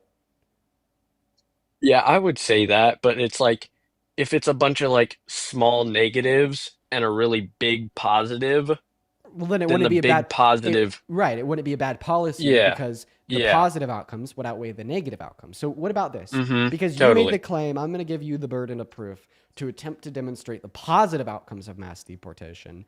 Then I'm going to give you my thoughts on the positive outcomes that you stated, and I'm going to share the negative outcomes with you. And we'll see at the end of the day if we can meet in the middle of it being good or bad, just based upon a critical evaluation of the facts. So let's start with those facts. Go ahead and qualify the positive outcomes of mass deportation.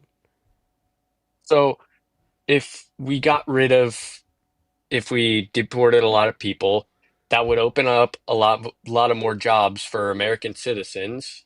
So more So, taxpayers okay, more taxpayers, a better economy. Okay. and just more like, I don't know, that just is That's like a it. good thing to me. Okay, so you That's not basically all you that's basically not think all of that it, but mass deportation is good for the economy.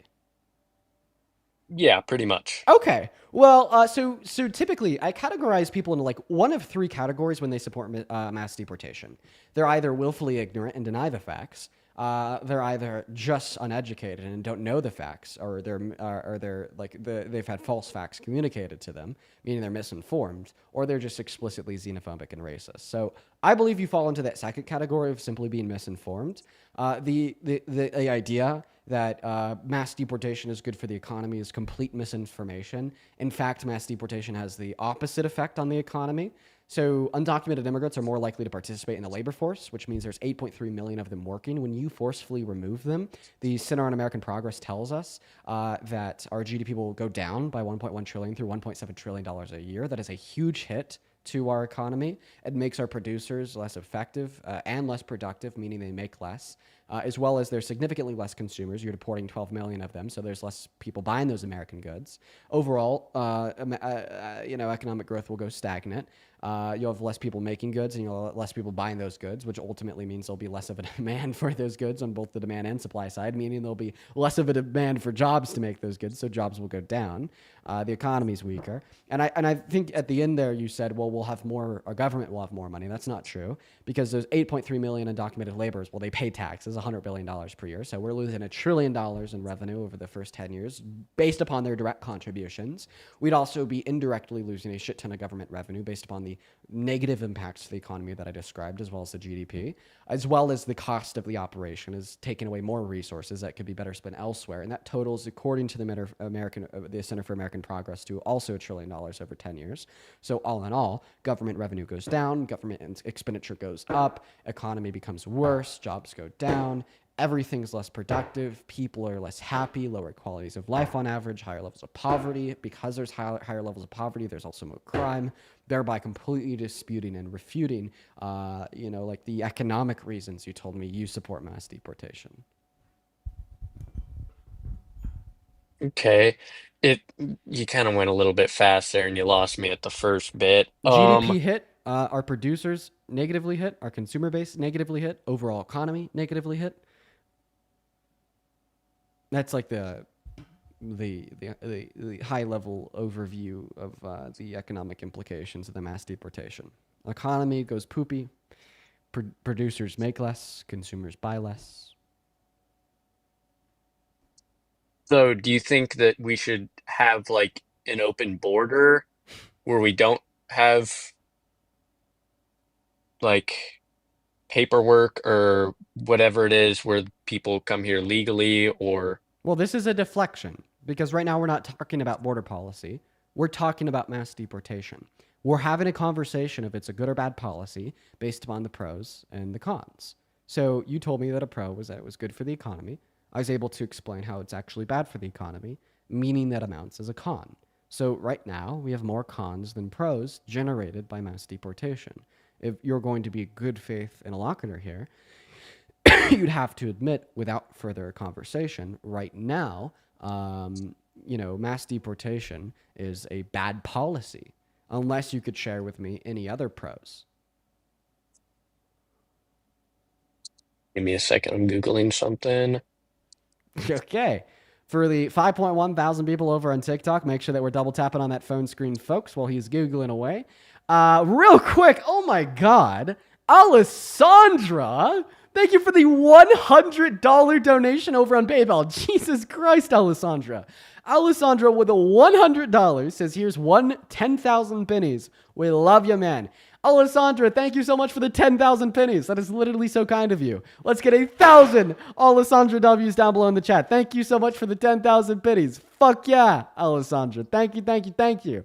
As well as Megan with the $10 over on Venmo. Megan says, been watching for a year and still not sick of you. Keep up the good work. Megan, I love you. Thank you so much for watching for a long time.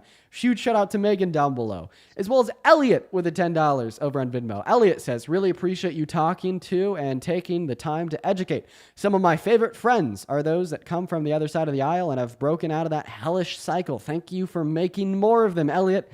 What a kind message from you. Thank you so much for your kind words and the $10 donation. 100 Elliots. Down below as well as Oliver with the $5 over on Venmo saying here's 500 pennies. Thank you for the 500 pennies, Oliver. You are fantastic. Okay. All right. We've now caught up on donations. And I'm going to go and load up another Trump supporter to take over while you're doing your research. Feel free to stay on the live. We're just going to load somebody else up to fill up the blank time. Here we go, everybody. Hello, Joy. Do you support Trump?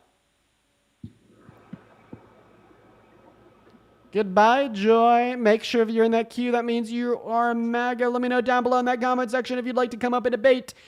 Please follow the rules, too. Make sure that we're following the rules. At least 18 from American supports Trump. What's going on, Tina? Are you MAGA? Hey, I wouldn't say I'm MAGA all the way, but partly.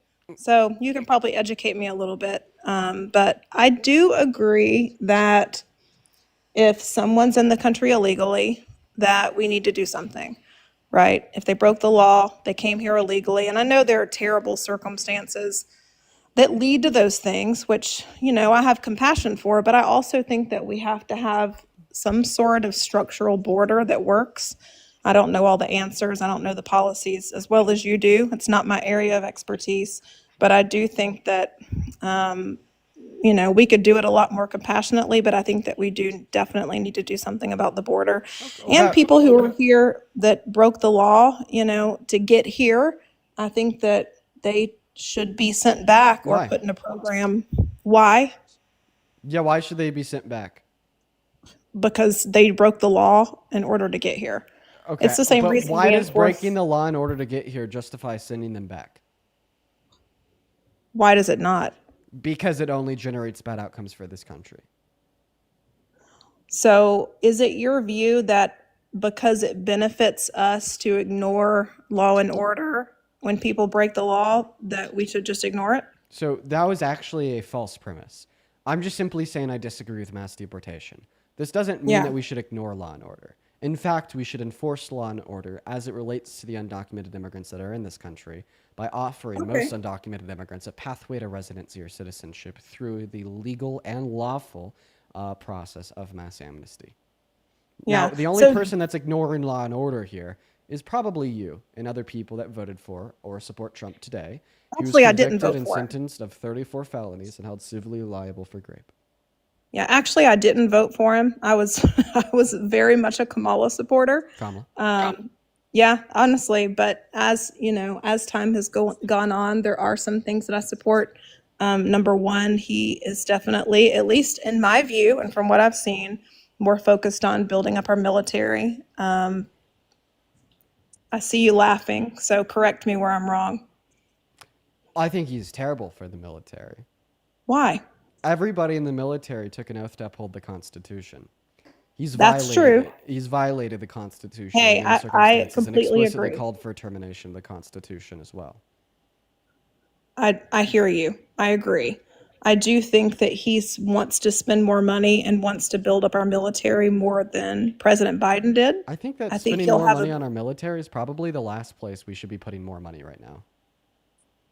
You don't think it's important for us to catch up to China? So if we actually cut our military expenditure in half, we'd still be spending more than $100 billion per year on our military compared to China.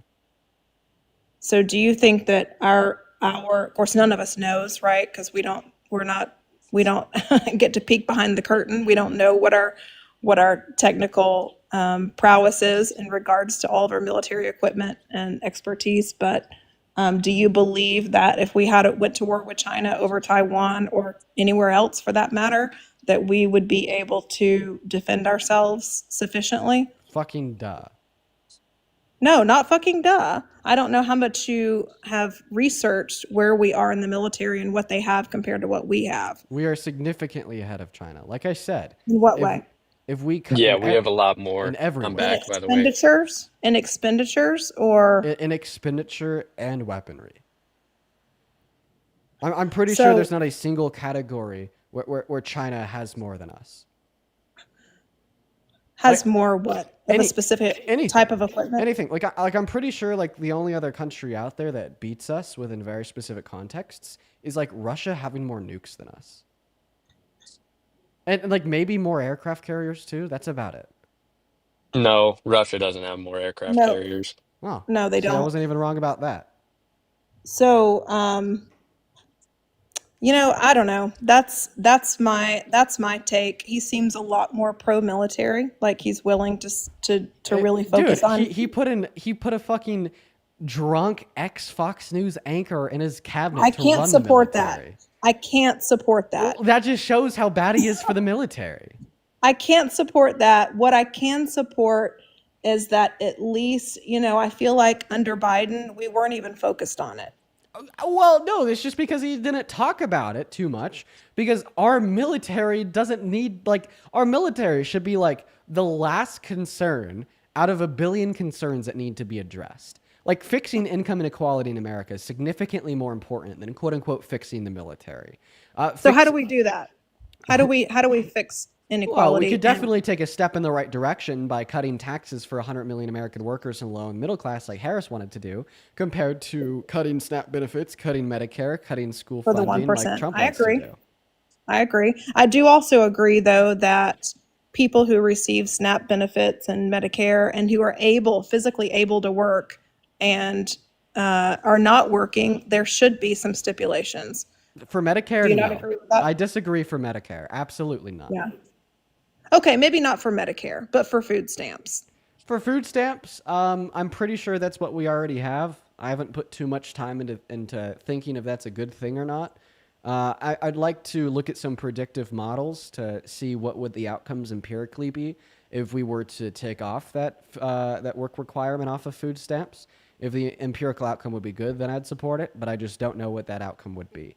Now, if you disagree with a work requirement on Medicaid, well, I mean, then you're just telling us that you disagree with Donald Trump's biggest policy yet. That's estimated to take 17 million people off of Medicaid, not just by that new work requirement, but by also defunding it $1.1 trillion, which will increase premiums and make them just simply unaffordable for a lot of low-income Americans, basically kicking them off.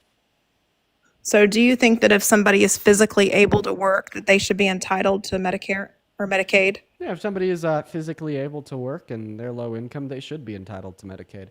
I agree that our government should have policy to incentivize employment. I think that people that are physically able to work under typical circumstances should be working 80 hours a month. Nobody disagrees there, truly. I just think that policy to incentivize employment should be 110% decoupled and separate from policy to make sure if you break your arm, you're not stuck with a $300,000 hospital bill. Yeah, I agree.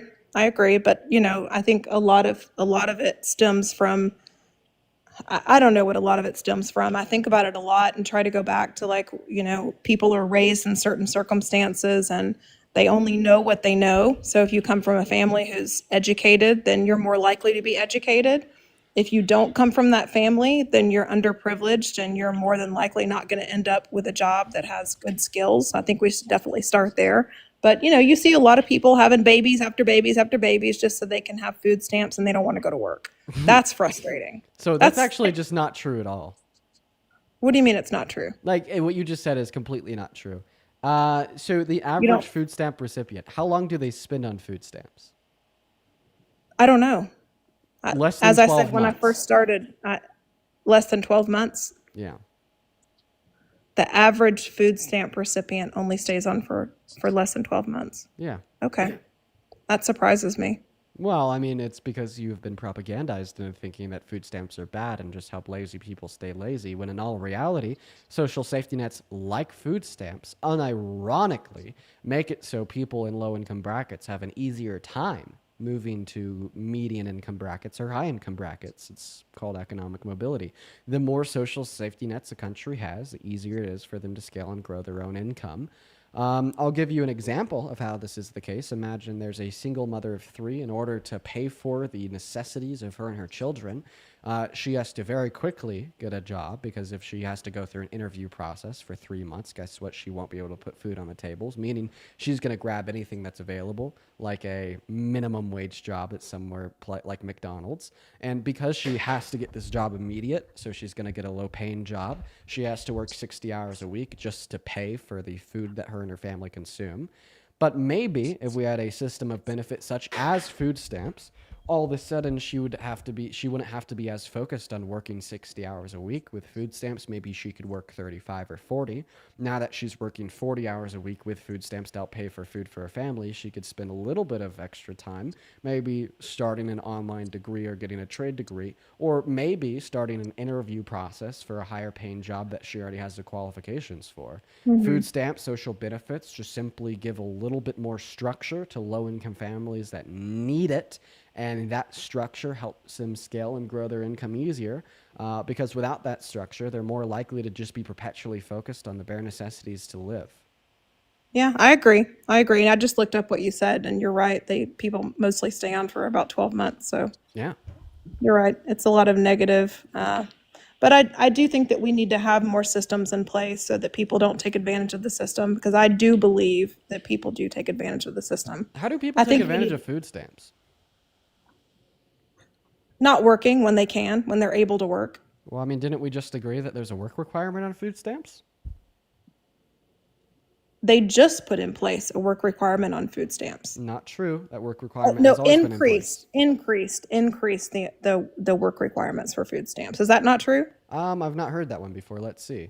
Did the BBB increase work requirements on food stamps? Let's see. Did the BBB increase work requirements on food stamps?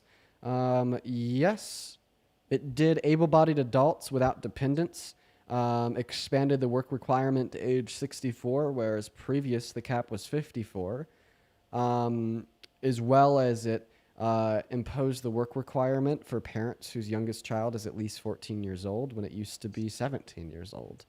So, I mean, it looks like the increases in the work requirements is just going to force more old people to work in order to receive benefits, or they lose the benefits, as well as it's going to ensure that there's more children starving because maybe their parents will lose benefits, given that they are between the ages of 15 and 17, when they previously would have been covered. Plus, the administrative burden that will now be applied to all of these new families and old people will ensure that there is parents with children 15 years old, 16 years old, or 17 years old, or even 18. I mean, some people have children that are 18 that are listed as dependents, that do work that amount, that no longer receive those food stamps due to said administrative burden. Right? But I mean, the main reason why people are going to be cut off of food stamps isn't because of these new work requirements. It's going to be because our government is defunding them by $156 billion per year, forcing states to pick up more of that burden. Yeah. But there's a lot of states, particularly red states, that just simply can't afford to pick up that burden, so are inevitably going to be cutting a lot of people off. Yeah, I agree. And I don't know. I'm kind of ride the line. I do, like I said, I still think that some people take advantage.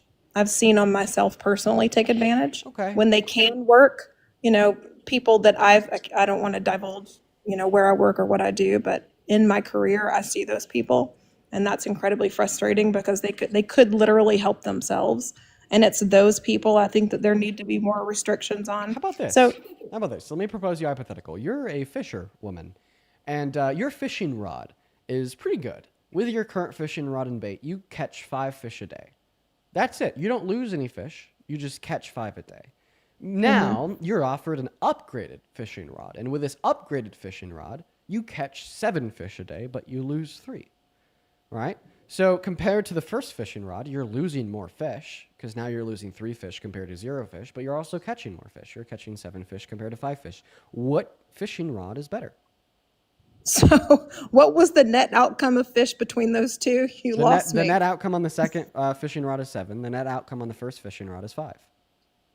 Okay, so the second fishing rod's going to be better, of course. Right, because there's more pros that it generates compared to cons. Exactly. Now, think about this in the context of food stamps. Without food stamps, nobody would be taking advantage of food stamps, so the negative just goes away. But with food stamps, sure, some people might be taking advantage of that social system. It's just going to be such a low marginal level of people that the pros in which it generates significantly override the negatives in which it generates. Of course, Because yeah. although you I might don't have a agree. very small select group of people taking advantage of these systems, draining money from our government, well, the food stamps generate significantly more money for our government by ensuring that low-income Americans have more economic mobility on average, scaling their net worth more than they would if they didn't have access to these systems. I agree. I don't think they should be cut to the proportion that they've been cut. I just think that they need to increase. I think we need to make sure that the people who can work and can better themselves not only have the opportunity to do so and learning a skill, that they can utilize to be a part of society, but the fact. I think that work requirements are a little iffy because you have to be unable to work for a year before you could file for disability. So technically speaking, our government would classify you as an able-bodied person that can work if maybe you got into an accident 3 months ago and broke your back and you're back home now. Guess what? You can't work, right? Yeah. So they're going to impose that work requirement on you. You can't meet that work requirement. You're fucked. So I don't know. I think that there's like significantly better ways to manage these social safety nets than super restrictive work requirements. Maybe what I would say is we should I don't know what they are. We should phase the benefits out gradually over brackets of income compared to just cutting off all benefits at one static dollar amount. I think Yes, that I would agree. probably incentivize less people to take advantage of them because think about it. Imagine the cutoff for food stamps is $20K per year. Well, you're going to be losing a lot of money if you make $21K per year, right? So that's going to incentivize a small group of people to stay at making $20K per year. But if you phase them out, say like between making $20K and $25K, your benefits are cut in half. Then between $25K and $30K, your benefits are cut in half again. And then it just gradually phases them out. That's going to give a much more leisurely transition from existing as a low-income American to median-income American, meaning less individuals are going to intentionally work a lower-paying job or less hours per month in order to Yes, justify yes. receiving the benefits. And they do. That is a Yeah. solution that we should be looking at. Yeah, we should. And we should also offer them, some sort of skilled work training so that they can actually get a job and support themselves. I think that's a good place to put money. State-funded trade school. Yeah, I agree. Yeah. That's a great idea. It's not. Is there anything else that you want to go over here insofar as why you support Trump? No, I would like to hear again just why. It's not that I support Trump on everything. I do like some of the things that he's taken a look at, not how he's done it necessarily, but I do, again, think that people who have come to the country illegally, we shouldn't just turn a blind eye because it helps society. I think that those people, so your response was that you think because it helps the country, helps our GDP, it helps overall, that we should just allow them to stay here and give them a path to citizenship no matter how they came, whether or not they broke our laws to get here. Yep. Okay. I guess we can disagree there. Why? There's a lot of listen. I the hate disagreements is going to be ultimately rooted in you wanting to enforce a law that's on the books, even though it generates more negative than positive outcomes for a country. Like in history, we've gotten rid of laws that generate more negative than positive outcomes for our country. Yes, we have. Right. So why, if we've done it historically, why shouldn't we do it now? So you believe the border should just be open? Anybody can come in who wants to? No, we're talking about the policy that we should implement to deal with the undocumented immigrants that are already in this country, not the way that we should run the border moving forward. No, but you said that we have repealed laws in the past that didn't work for us. And so my question was, if we repealed removing people who have come to the country illegally, then that would basically be opening the border, because anybody No, who it came wouldn't. over, well, No, it would no longer be illegal. It would no longer be illegal. Donald Trump could become a fascist totalitarian maniac, even more than he already is, and just completely shut down the borders. And we could still offer mass amnesty to the undocumented immigrants that are already in this country. Like, mass amnesty does not entail open borders. Mass amnesty could possibly entail the most fascist totalitarian shutdown of all borders ever. What do you mean? What that mass amnesty could? Like, it doesn't entail that you have to open the borders. I don't understand why you think it entails that. Like hypothetically, is it possible that a president could implement mass amnesty for the undocumented immigrants that are already in this country while also implementing a total and complete shutdown of all borders? I don't think the two are related. Right, precisely. So if it's exactly, border policy is not related to mass amnesty, but you were just trying to posit that they were related. No, I was positing that because you were talking about repealing laws. And Wait, so just my because point I think that was- we should change one law doesn't doesn't mean I think that we should get rid of all laws. Oh, I know. I was talking that specifically also doesn't about. follow. I was talking about specifically. You were saying that because other laws have been repealed because they were unhelpful, or maybe they were too,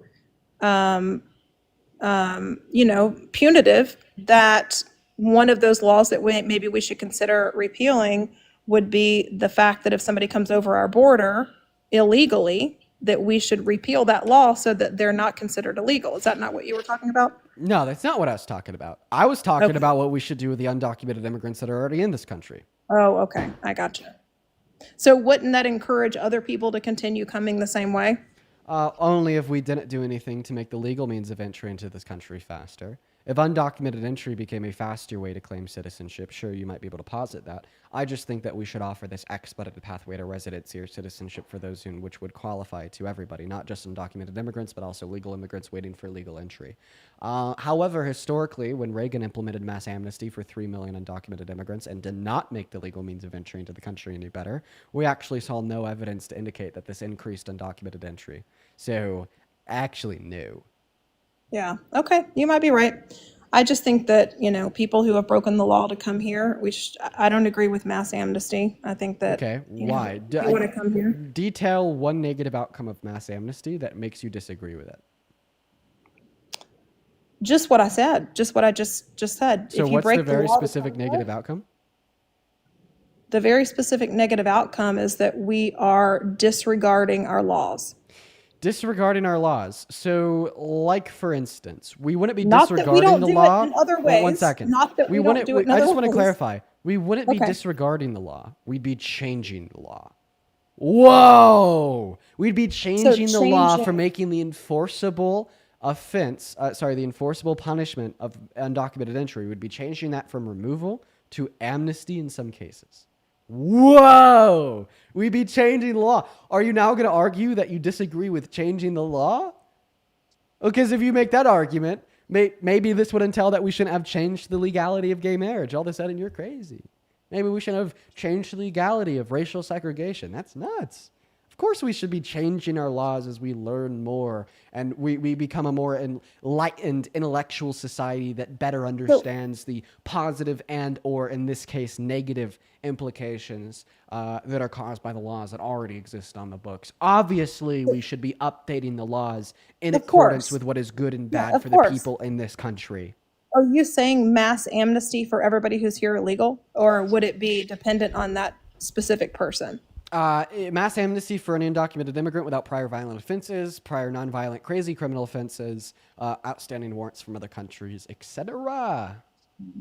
Yeah.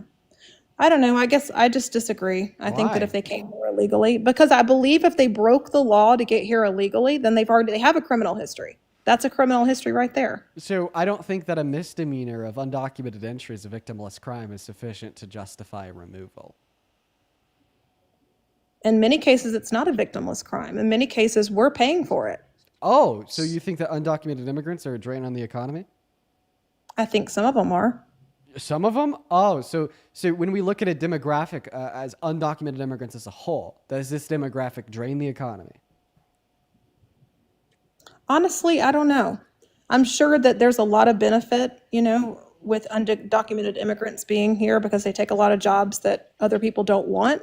And in many cases, like you said, our country would suffer because we don't have those people here that would work the jobs that other people don't want. So I'm sure there are positives and negatives. I guess I just can't get past the fact in my mind that if you break a country's laws, just like if I broke the law and went to France, I overstayed my visa, what's going to happen? They don't just let you stay. It doesn't work that way. There's no mass amnesty program in other countries. So why would we do it here? Why would they not come legally I have a or be question. sent back? Do you agree Okay. that it's like an obligation of the state to draft and enforce legislation that makes the state better? Well, I do, but there's, that's a So, subjective so term. better. Well, we're having a subjective debate. So now that we've Yes. agreed that the goal of the creation and enforcement of legislation is to make the state or the people in the state better off, right? Basically, the opposite of this claim would be say another obligation that the state has is to get rid of legislation or to change legislation that makes the state or the people in the state worse off, right? Can you say the last part again? I'm sorry. Like another obligation of the state would be to eradicate or change policy that makes the state or the people in the state worse off. Yes, absolutely. Okay, right? Like this is obvious. So because of these two goals, could you say if, remember this is an if then conditional statement, if mass deportation made the state or the people in the state worse off, we should get rid of mass deportation. Correct? Correct. Okay. I would agree. So now we've shifted our conversation to the outcome of mass deportation on this country and everybody in it. Well, I think that it does make this country and everybody in it worse off by significantly negatively impacting the economy, removing 1.1 trill through 1.7 trill from the GDP per year, significantly impacting the job market by making our producers significantly less productive by removing 8.3 million of their laborers, as well as the downsizing the amount of consumers or demanders of our creators by removing 12 million of them, meaning there'd be less job opportunity with lower wages on average, lower GDP per capita, and lower qualities of life. All these things amount to the conclusion that our country would be worse off.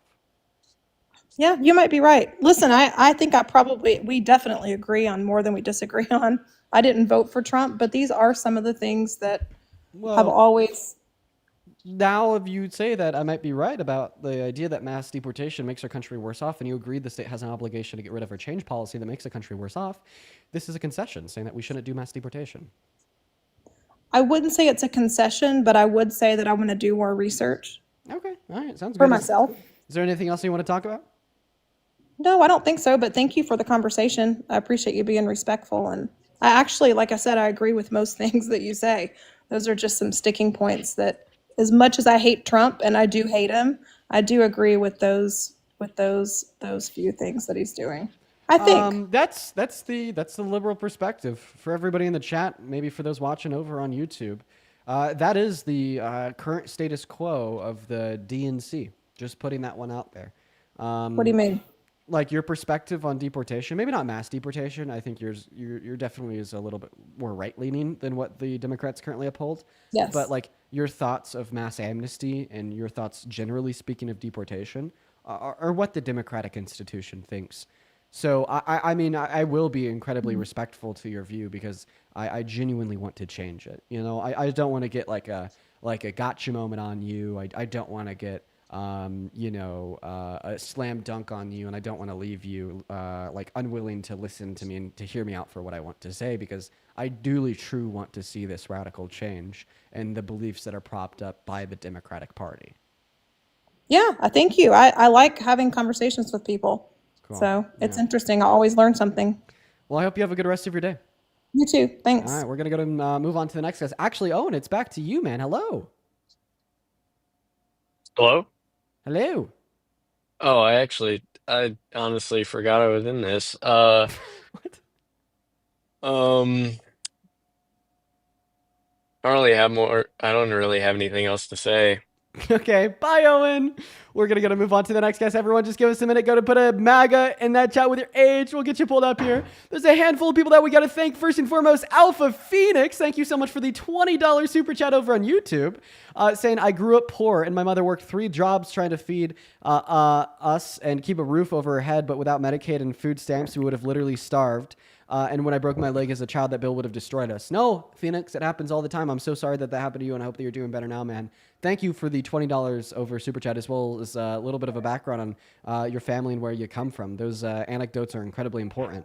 As well as Kimberly with the $10 on Super Chat, and Query with the $10 over on Super Chat. Also, Query, I'd love to debate your dad. Go ahead and get him in the queue. We'll have a chat. And then also Erica, thank you so much for the $20 over on Venmo. Erica says, building my physical muscles while building my mental muscles. You're my personal trainer for my noggin. Love listening to you, but especially during workouts. You know what? For whatever reason, listening to debates during workouts is awesome. I do that too sometimes. Thank you for the $20, and I hope that you get a good pump. Thank you so much, Erica, as well as Leah for the $5 over on Venmo. Thank you, Leah and Erica, guys. Show some love to Leah, Erica, Phoenix, and all of our super chatters, all of our donors. Thank you, thank you, thank you, thank you, thank you. And then I have 2 more people to thank here, super duper quickly. Oh my God, you guys have been going absolutely insane today. Alessandro with another $35 over on PayPal. They say another 35. Thank you so much for the love.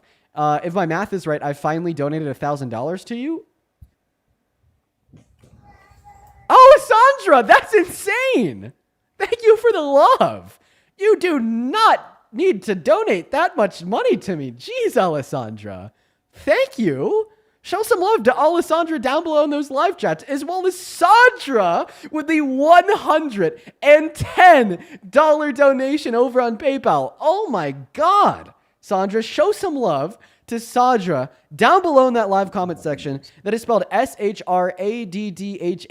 Show some fucking love to Sadra. Sadra says, I really appreciate how hard you work to educate people. While I don't use TikTok much, I always make sure to watch and support your content when I do. Your lives are fantastic to have on in the background while I'm working. This is only my 2nd time supporting you, and just like last time, I genuinely love the well-explained reasons and sources you provide. I truly believe this makes a significant difference. On another note, my boyfriend and I were surprised to learn that you play guitar. We'd love if you could do it in a live session with some music sometime. You know, we used to do that all the time. I'd whip out the guitar and piano. I should do that again. Sandra, thank you so much for the kind message, and thank you for the $110 donation. That is truly insane. Guys, show some love to Sandra. And welcome in, Jay. How old are you? I am 27. Do you support Trump? No. Great, Jay. I apologize for keeping you waiting. I always feel bad when I'll get somebody up here, keep them waiting because I'm thanking donors just for it to turn out that they're not MAGA, but we are just looking for Trump supporters. I'm really sorry, dude. Have a good rest of your day. And by the way, if you're watching live and you'd like to support me, support what we do here, you could find my Venmo and my PayPal in the link tree in my bio. I get 100% of the proceeds over on those platforms, and you get a notification on the phone I'm holding in my hand here. As well as if you're watching on YouTube and you'd like to support me, you could find that Venmo and PayPal either in the pinned comment or in the link in my bio. Welcome in, Bailey. Do you support Trump? Dean, I love you. You need to stop vaping. It is horrible for... You know what, Base? You know what, Deadass? You're obviously underage, so I gotta kick you. But W Youth, I'm really happy that the youth rejects that. Super Base, dude. Keep on preaching, okay? Because you're right, dude. Have a good rest of your day. Let's go and move on to the next guest. Everyone, just give us a minute. We got Captain Spaghetti loaded into the live. Here we go, everybody. Chaz with the $5 on Super Chat says, you probably missed it. Why are you not on your regular TikTok? I was worried that was somebody replaying. No, it's just me. I'm not on my regular TikTok because it's banned for the lives until the 20th, unfortunately. As well as Pamela with the $10 on Super Chat saying that today's my 29th birthday and it's storming like crazy here. You're the best background noise while I clean the house and play with my ungovernable kids. Yo, Pamela, happy birthday. Seriously, happy fucking birthday. Huge happy birthday to Pamela down below. Welcome in, Captain. Do you support Trump? Yes, sir. Okay, all right, Captain. Tell us why you support the man, the myth, the failure, Donald J. Trump, who I do truly believe in my heart of heart is the worst president out of either of our lifetimes. Oh, I think the exact opposite. Locking down the border, strong military, the economy improving. I mean, I just look at results, and every time that this guy has been in office, things improve. Okay, so what are the results that we've seen that make you a fan? Him bringing 4 million Americans out of poverty in 1 year, the lowest unemployment rate we had seen in 50 years. We became an energy exporter. out of poverty in 1 year. What year was this? It's like 2018, I believe. And how did he bring 4 million Americans out of poverty in 1 year? Well, 4 million Americans came out of poverty because the economy was doing so good. And you can look at it by the official poverty measure with the Fred. So I just want to clarify. You can't give an explanation of what he did to cause that? I said I look at results, and every time this man's in office, everything improves. Everything improves. No. And when Biden's in office, everything went to shit. No. In April of 2020, when Trump was president, we had the highest level of unemployment since the Great Depression. If we want to use your logic and just be completely ignorant to all and any external variables that can impact an economy outside of the presidency, well, I got to ask you, do you blame the literal highest level of unemployment since the Great Depression on Trump? No, because that's an obvious thing that we can point to. Okay. So in other words, what you're telling us is that you do employ this logical fallacy of a correlative causation argument, basically just saying that these two variables are associated, therefore one caused the other, but you don't apply the same logical fallacy to anything that's bad that happens under his presidency. Of course, you're going to yield the conclusion with this incredibly fallacious, cherry-picking and contradictory argument here that Donald Trump is a good president, but I dispute the argument on the basis of the fact that it is literally so bad that it is classically defined as a logical fallacy, as well as your cherry picking and being incredibly fallacious. How am I cherry picking? Yeah, for sure. Because you're like, oh, we look at the outcomes. When we see the outcome of low level of employment in 2017, obviously Trump caused it because he was president. But when we see the outcome of 14.8% level of unemployment in 2020, obviously Trump didn't cause that, even though he was president. And that, did Biden cause 9% inflation? Did Biden cause the stock market crashing in 2022? Did Biden do all these? Did Biden cause the Afghan withdrawal that went to shit? Did Biden cause Hezbollah and Hamas really rising to power, like during his term? Like, are we showing anything here? I don't know why you're freaking out and doing the but Biden route, but the answer to most of those questions was no. But hopefully you'll be able to have a constructive, nuanced, and lengthy conversation with me about the reasons you granted for why you support Trump beyond your original claim and my original retort, in which you have now ignored 3 times. What have I ignored?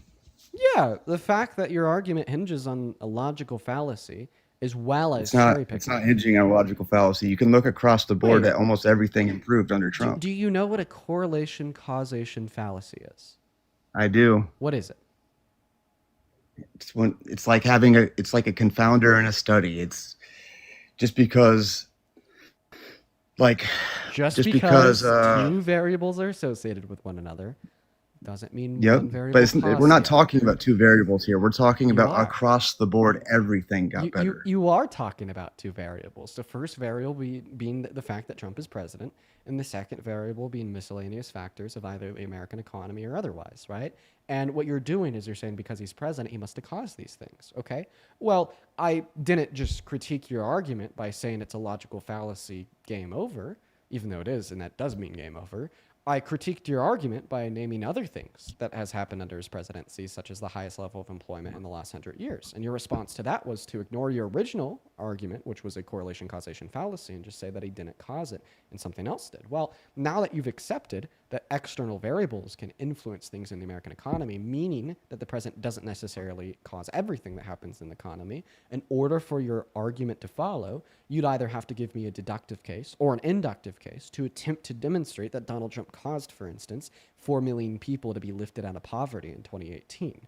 An example of an argument that you could give to show me that Trump caused this would be to name the policy that he implemented, the executive orders that he passed, or the deals he negotiated that inevitably led to 4 million people being lifted out of poverty in this given year. That would be an example of an argument. Take it away. Yeah, like the Tax Cuts and Jobs Act. Okay. And how do the tax cuts lift people out of poverty? Because they got to double their standard deduction on taxes, which puts at least $1,000 in the average person's pocket. He lowered the tax rate so people didn't have to pay as many. The official poverty measure? Yeah. What about it? What is it? It shows how many people are in poverty. It's a percentage. But like, what is the typical like poverty line? Like, what amount of money do you need to make per year to not be considered in poverty? I don't know it off the top of my head, but I imagine it's like right in the $20,000 range. 20,000. So, how much do you think people making 20K per year pay in taxes? Very little. If anything, because what If is it? anything, You yeah. start getting taxed on income over 10K. They still got to pay a Social Security, You start getting taxed on income at 10K, and then you claim the deduction. You're not paying anything. So I don't think that tax cuts are going to really benefit people in poverty. Just saying. Sure. So this isn't what raised people out of poverty. So it was. Well, I mean, when you cut taxes for the business owners, that means they have more space to employ more people, so they have a living wage, so that they are raised out of poverty in that way. So technically speaking, everything that you just said is true. When you cut taxes on business owners, they have more profit that they could reinvest back in their company. Yeah, you're right. You're correct. However, do they actually do that? No, you're wrong. You're incorrect. And I have the data to prove it. We have a study from Brookings, which is a financial institution, that showed us after the Tax Cuts and Jobs Act was enacted during Donald Trump's first term, we actually saw no new macro level business reinvestment into those companies. And since trickle-down economics was originally implemented by Reagan, we didn't see any increase in worker wages with worker productivity. We actually saw stagnation in worker wages with an increase in worker productivity. So we actually see the opposite impact caused by trickle-down economics. So why would we see less business owners investing more into their employees if we were to cut their taxes? Well, when we cut the corporate tax rate, when we cut top marginal tax rates for profit, they're actually just incentivized to take more money out of their business. Because guess what? When you're a business owner and you invest into your business, it is a write-off for your taxes. So you decrease your taxes by reinvesting back into your business. But if you would owe less taxes in the first place on the money you take out of the business, they're actually less incentivized to reinvest that money in their business, because the write-off they would achieve and the lower taxes they would ultimately pay would be less influential on their total bill. All right. Well as I mean, that you can't say that's 100% across the board. There are businesses who definitely reinvest back into their business. Business owners that reinvest back into their business. You can't say it's 100%. Yeah, like Costco. But yeah, there are some. Costco, woohoo! Go Costco! Yeah. But Trump really exploded our energy infrastructure by reducing regulations, reducing the corporate tax rate, which brought investor confidence to an all-time high, which means there was a lot more investment in oil rigs and liquid natural gas investments. So there was more jobs on that sector. Blue-collar wages went up like 5%.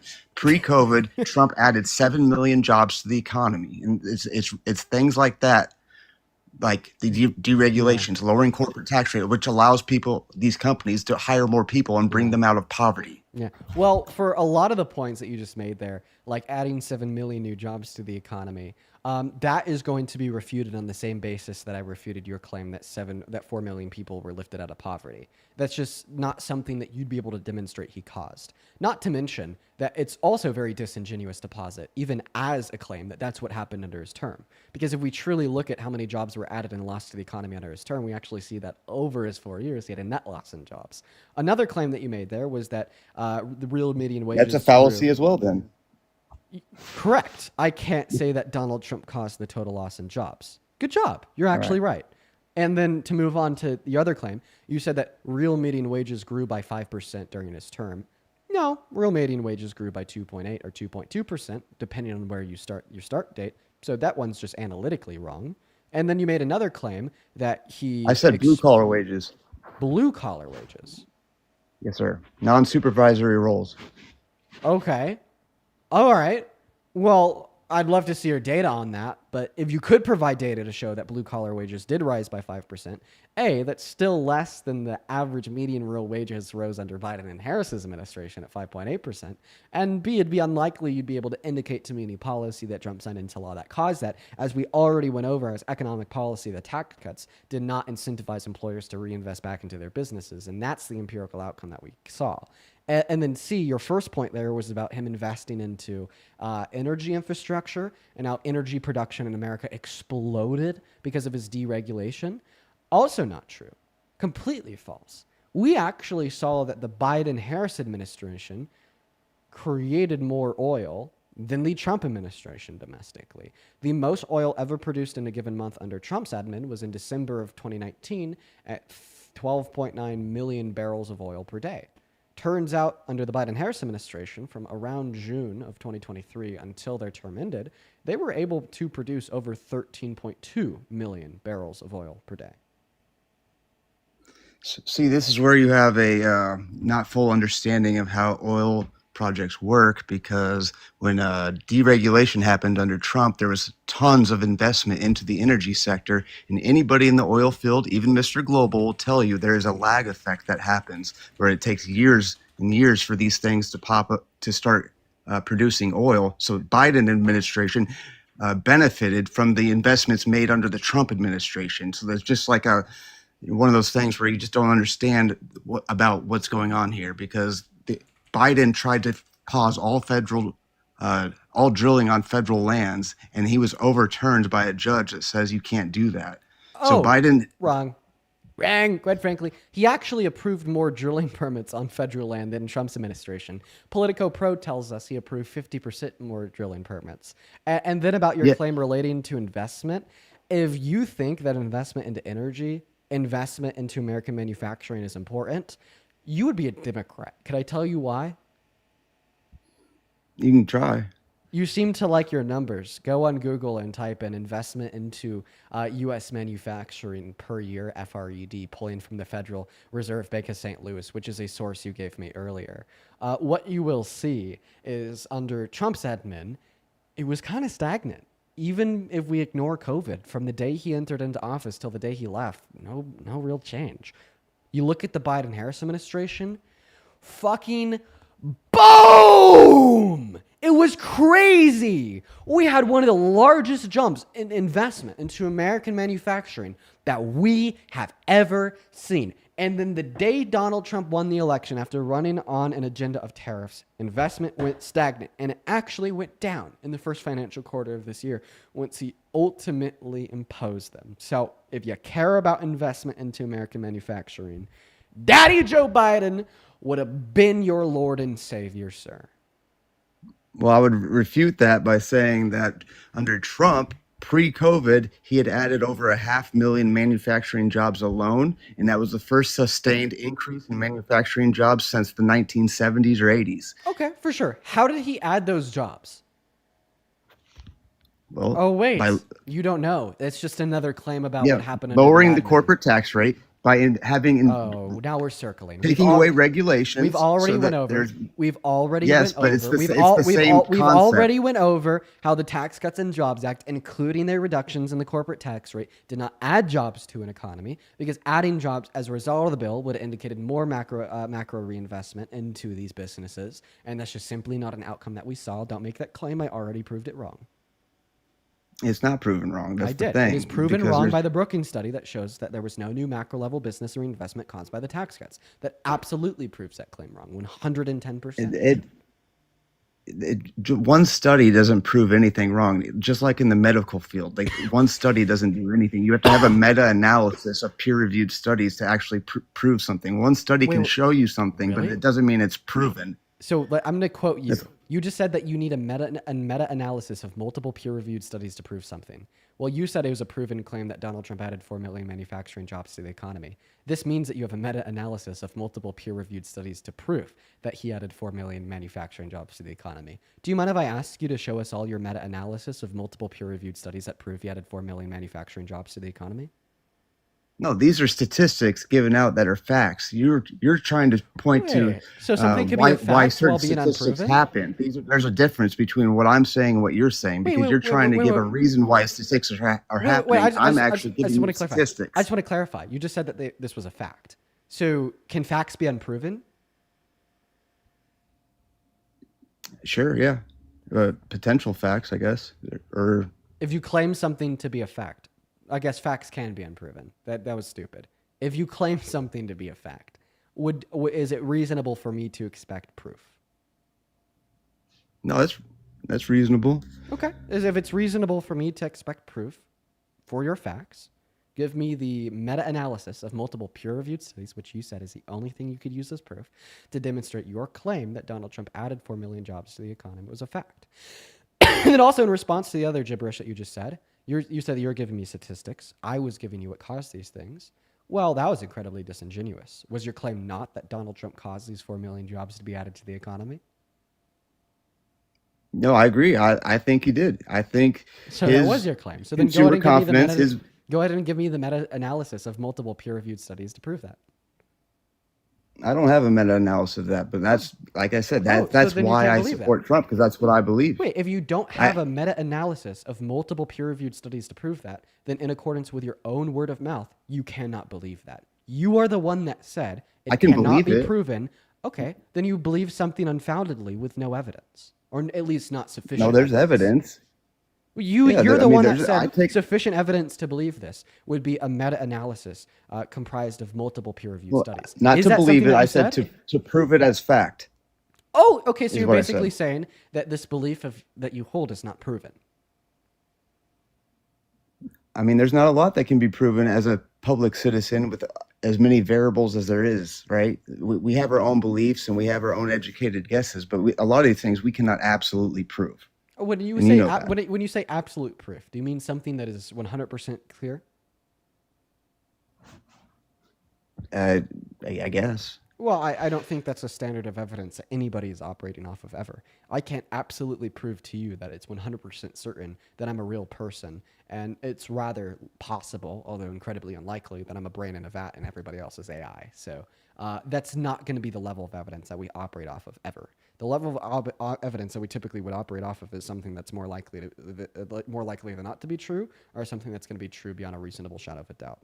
Right? Like for evidence, if you think that we should always operate off of things that are absolutely proven 110%, well, then nobody's guilty for any crime ever, since no court operates off of an absolute level of certainty when making a criminal conviction. Sure, it's a reasonable doubt. It's proof beyond a reasonable doubt, and okay. So then, what is your that's proof how beyond I- a reasonable doubt that he added 4 million manufacturing jobs to the economy? No, I probably go off of a propensity of evidence and how I, A preponderance of evidence. yes, that's what I meant to So say. you accept a preponderance of evidence as like good enough reason to find something to be true? But I have to choose to believe something, and that's how I choose to believe in things. Okay. And So what's more so then likely you do to treat be the true to standard of myself. evidence, a preponderance of evidence is sufficient reason to find something to be the case. That's what you're describing. So because you're describing that you think a preponderance of evidence is sufficient reason to find somebody to be the case, well, then you think you possess sufficient reason to find Donald Trump to be a literal rapist because civil courts uphold the standard of evidence, that being a preponderance of evidence. You really just screwed yourself. No, not really, because you got to realize that humans are very prejudicial, and that happened in Manhattan, where it's like over 90% do not support Trump. They actually hate him, and so I just don't really. And when I look at the actual facts of that case, it's probably 50-50. It's his word against her word, and there's no way anybody can tell what actually happened. The court ruled his guilt via a preponderance of evidence. Now you're rejecting the use of a preponderance of evidence as sufficient reason to find something to be true. Now that you've rejected using a preponderance of evidence, This is a as sufficient correlation reason to find causation something to be fallacy. true. This is correlation causation. Okay, Easy. what are the two variables I'm basically associating with one another? That people in Manhattan don't like Trump. People in Manhattan show that he was guilty by a preponderance of evidence. If this same trial happened in No, you accuse me of Florida, using. if it happened in Texas, You accuse me, I guarantee sir. you he would not have been found guilty. You accuse me of using a correlation causation fallacy. What are the two variables that are associated with one another that I'm saying caused one another?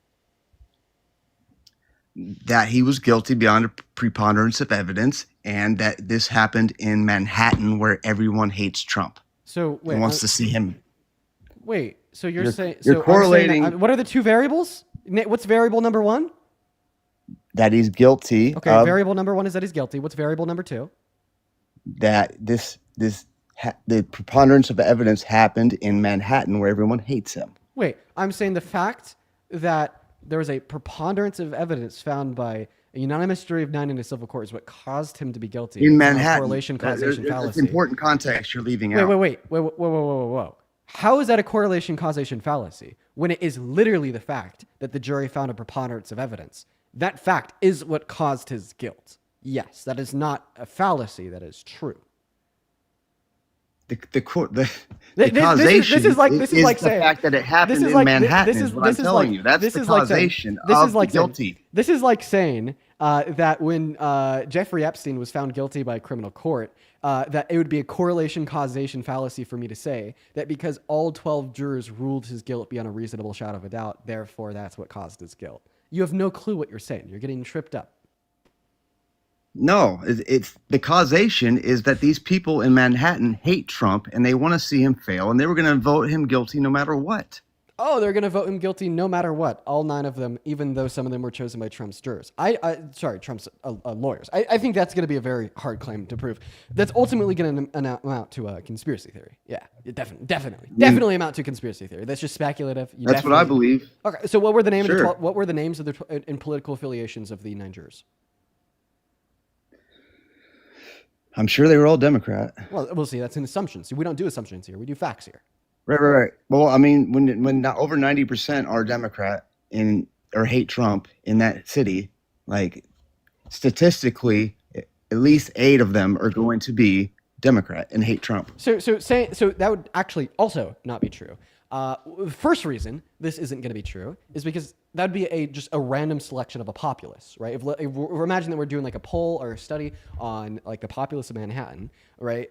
Any poli-sci major is going to know what I'm talking about here. We're going to want a random selection of, let's say, 10 of these people. If we were to do a truly random selection of 10 of these people, statistically speaking, you're right, 9 of them would be Dem, 1 of them would be Republican on average. Now, let me ask you, was it a true random selection for the jury? No. Precisely. So you actually can't say, I mean, because the jury 90% pool of people that they had to pick from, you can't yes. say the jury pool, but who picked from the jury pool to choose the jury?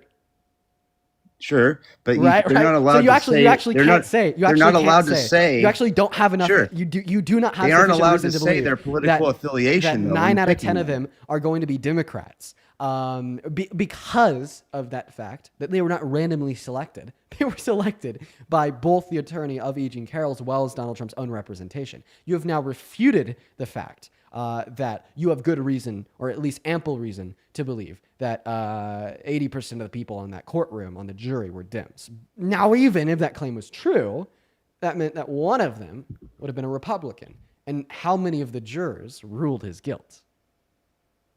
All 9 of them. All 9. So, yeah, we're just going to assume your last claim, even though we've now proven it false. Why would this one Republican Trump-loving juror rule his guilt if he was innocent?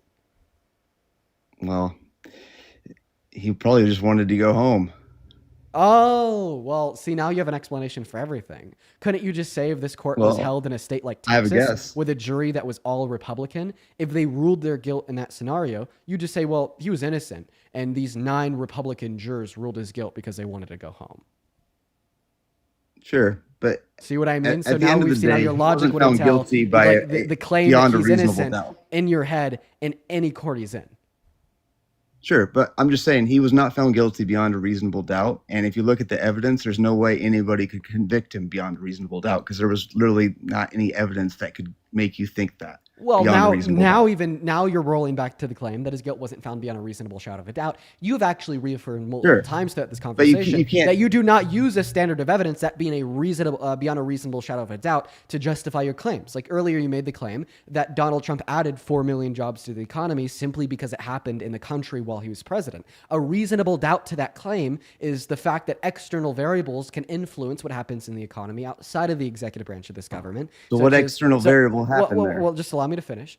These external variables can be fruition through examples, such as foreign affairs, global supply chains, policy passed by previous administrations, reoccurring and compounding debt, policy passed through Congress, incentivized by Congress, not by the president, overall expectations and consumer confidence, happiness levels, etc. These are all reasonable doubts that would completely prove that your prior claim that Donald Trump added 4 million jobs to the economy is not true beyond a reasonable shadow of a doubt. So I just want to make sure, since you're now reaffirming that you only believe things that are true beyond a reasonable shadow of a doubt, that you no longer believe and you concede that no, you don't have sufficient evidence to demonstrate that Donald Trump added 4 million jobs to the economy.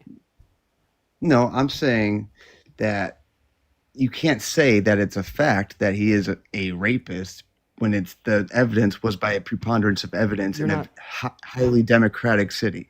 So you're not answering my question, man. Do you or do you not concede that previous claim that you made that Donald Trump added 4 million jobs to the economy, because I've made it clear that that is not true beyond a reasonable shadow of a doubt? Or at the bare minimum, I made it clear that you've not proven it to be true beyond a reasonable shadow of a doubt. Well, like I said, I agree that I can't prove it beyond a reasonable doubt, but So for then me, you it's don't a believe it, right? preponderance of evidence that I believe it, but I'm not going to say it's a fact. Okay, well, if a preponderance of evidence is enough reason for you to believe that Donald Trump added 4 million jobs to the economy, why is a preponderance of evidence not enough reason for me to believe that Donald Trump is a rapist?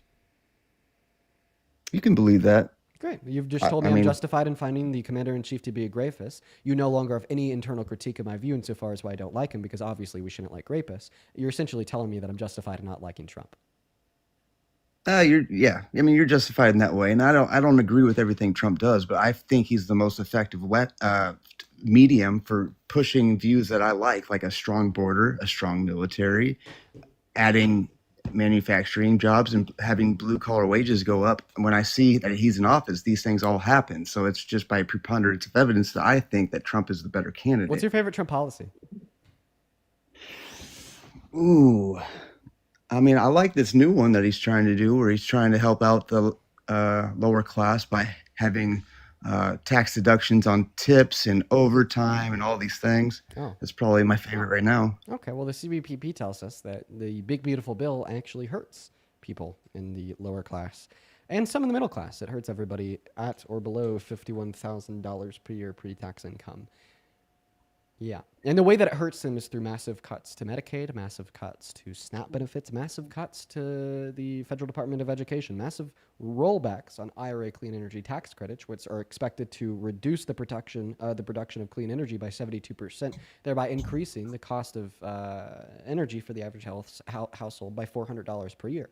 It is because of all of these cuts and more that the Center on Budget and Policy Priorities tells us that although low-income Americans, medium-income Americans are getting a small marginal tax cut, significantly smaller disproportionately to members of the top 1%, by the way, at the end of the day, they're going to be hurt more than helped by all of these cuts. And that's another medium that I agree with, as far as reducing social safety nets.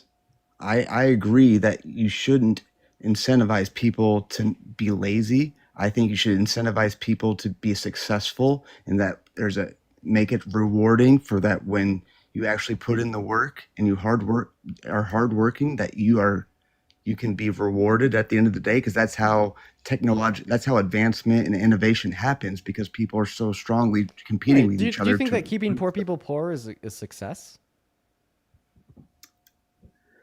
Well, poor people, a lot of people don't want to help themselves. You can't help somebody that doesn't want to help themselves. And Here's my question. Do you think that keeping poor people poorer is more successful than helping poor people become richer? The answer would be no. Well, how are you saying that he's keeping poor people poorer? Because I think that's a great reducing question. social safety nets, you're incentivizing them to work harder. Do you mind if I answer that? Sure.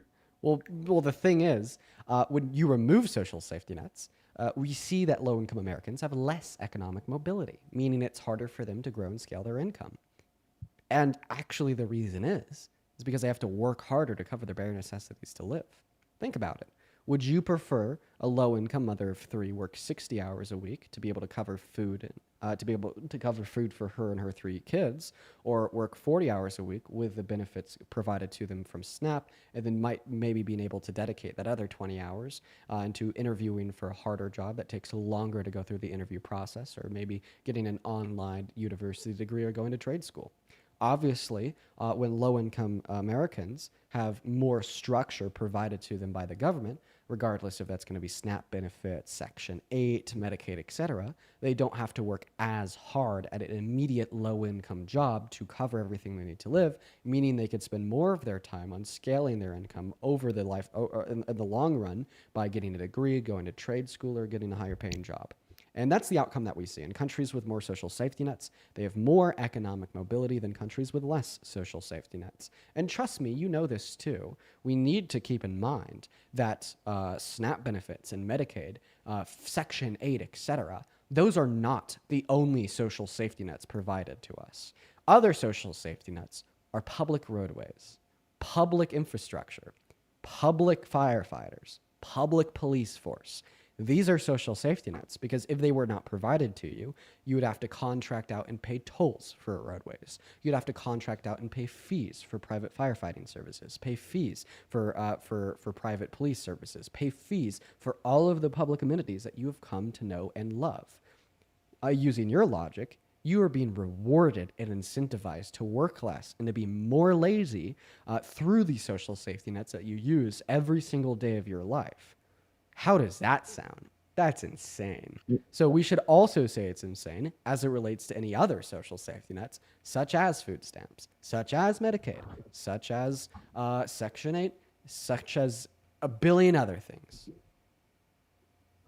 So I believe in social safety nets for the people that really need them. The point I believe is that how it's set up right now is that there's so much abuse within the system. There's so much fraud of people saying that they need benefits that actually don't, and they're just sitting at home playing video games. They're sitting at home dealing drugs. They're doing whatever they need to do, and they're still collecting benefits. Okay, show me the abuse and fraud in Medicaid and SNAP benefits. Let's hear it. It's just from my own personal experience in life. Okay. It's just one of those. Okay, so what is that experience? Share one with me. When I was in jail, when I was like 19, all the criminals were all helping each other out to fraudulently work the system, and they were all telling each other, "Hey, you do this and you do this, and then you get free energy. You do this and you do this, and they're going to give you food stamps." Like what specifically? Like, give me a very specific example of how somebody could defraud Medicaid or food stamps. Tell me. They just lie, or they use a girlfriend, or they. So they break the law. Yeah. Okay. So you're basically telling us that people operate outside of the regulatory of the regulations in which are set for those that do qualify for SNAP. So you would say lawfully abiding low income Americans that act in accordance with the current regulations set forth inside of SNAP benefits or Medicaid benefits are not abusing those systems. Say it again. What? So you're telling us that you think lawful abiding low-income Americans that abide with the regulatory system set forth in social safety nets like SNAP or Medicaid are not abusing the system. It is only those that are breaking those regulatory requirements that are abusing the system, right? Yes. Okay. Yes. So then in other words, the regulatory requirements set forth for programs of assistance like Medicaid or SNAP benefits are non-abusive. So why would you support funding them? How are they non-abusive? You just told us that they were. You can't even track the conversation. You told us that the people that were abusing them were violating the regulatory guidelines. So then I said, well, therefore, individuals that are not violating the regulatory guidelines that are already set forth are not abusing the systems. You affirm that saying, yes, Dean, that is true, meaning that the regulatory guidelines set forth are non-abusive. So therefore, why would you support defunding these systems of benefit for low-income Americans in which have regulatory guidelines set forth and which do not allow for legal abuse? Okay, so like when you guys give these stats, like, oh, 600,000 Americans are going to get kicked off this or whatever, the 600,000 that you're talking about are the people that are going to get kicked off because they're abusing the system, because we're adding in requirements and we're adding in more checks to make sure these people actually need it. So the ones that are getting kicked off are the ones that don't actually need it and are abusing the system. That's the point I'm trying to make. Oh, okay. So you're telling us basically that the big beautiful bill set forth provisions to kick people off of their benefits that were unlawfully attaining them. What were those provisions that the big beautiful bill set forth to kick people off of these systems of benefit that were unlawfully attaining them? Well, the work requirement is a big one where people need, if as long as you don't have like a serious handicap that prevents you, if you're able-bodied, you should be working at least 20 hours a week if you're going to be taking benefits like Medicaid from the system. Oh, I disagree with you. First of all, that was an Why? example of somebody unlawfully attaining them. So now you're contradicting yourself by saying that you can lawfully attain these benefits and still abuse them, which is something that you said wasn't true 5 minutes ago. But I absolutely do not think that Medicaid should have a work requirement on that. I have a handful of reasons. The first reason is Even if you're able-bodied? yeah, of course, I don't think that it should. I can tell you why. What should they be doing then? What should they be doing? Just not working and just collecting benefits? No, hopefully they would be working. I just don't think that Medicaid should be that program that incentivizes them to work. Why? Because I don't think policy that is designed to prevent you from going into crippling debt for the rest of your life if you break your arm should be policy to get you to go out there and work. I do think that our government should implement policy to incentivize employments amongst their constituents. That is a great idea. I do think that able-bodied Americans should be working at least 8 hours a month. That is a no-fucking-brainer, especially if we had a system that actually paid them fair wages instead of that federal minimum wage of $8, which is completely unlivable. But I think that policy to incentivize employment should be separate and decoupled from policy to give people health care. So if someone is able-bodied and they are not going to school or work or caring for like an ill family member, which are exceptions to these things, what should they be doing except draining from society? Like if they're just sitting at home eating chips and soda off SNAP and their health is getting bad because they're not exercising, why should they be able to drain the system at a higher rate because of those unhealthy habits when they're not working?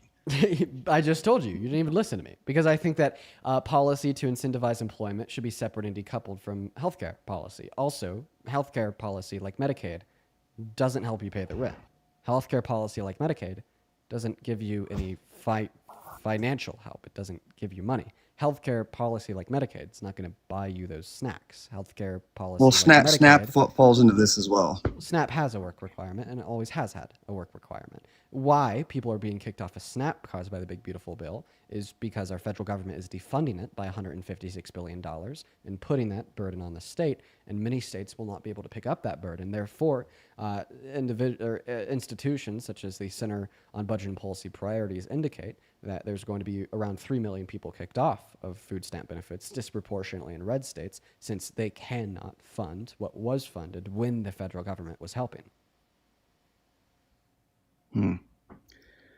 I mean, I guess that's just where we're on different pages as far as you can't disagree with that. That is the literal text of the big beautiful bill. So the different pages that you're describing here is I'm operating in reality and you're operating outside of the reality. I'm reading the text of the legislation that was passed and you're assuming text of the legislation that was passed that doesn't even exist. No, I believe in getting people to go work and well, social stop being safety nets lazy. incentivize more employment and give citizens more economic mobility, meaning they have an easier time going from low they're income done to right. median income. Yeah, they got to be done right though. So then you're telling us that they're already done right in America because that's the outcome that we've seen. I don't know what to tell you.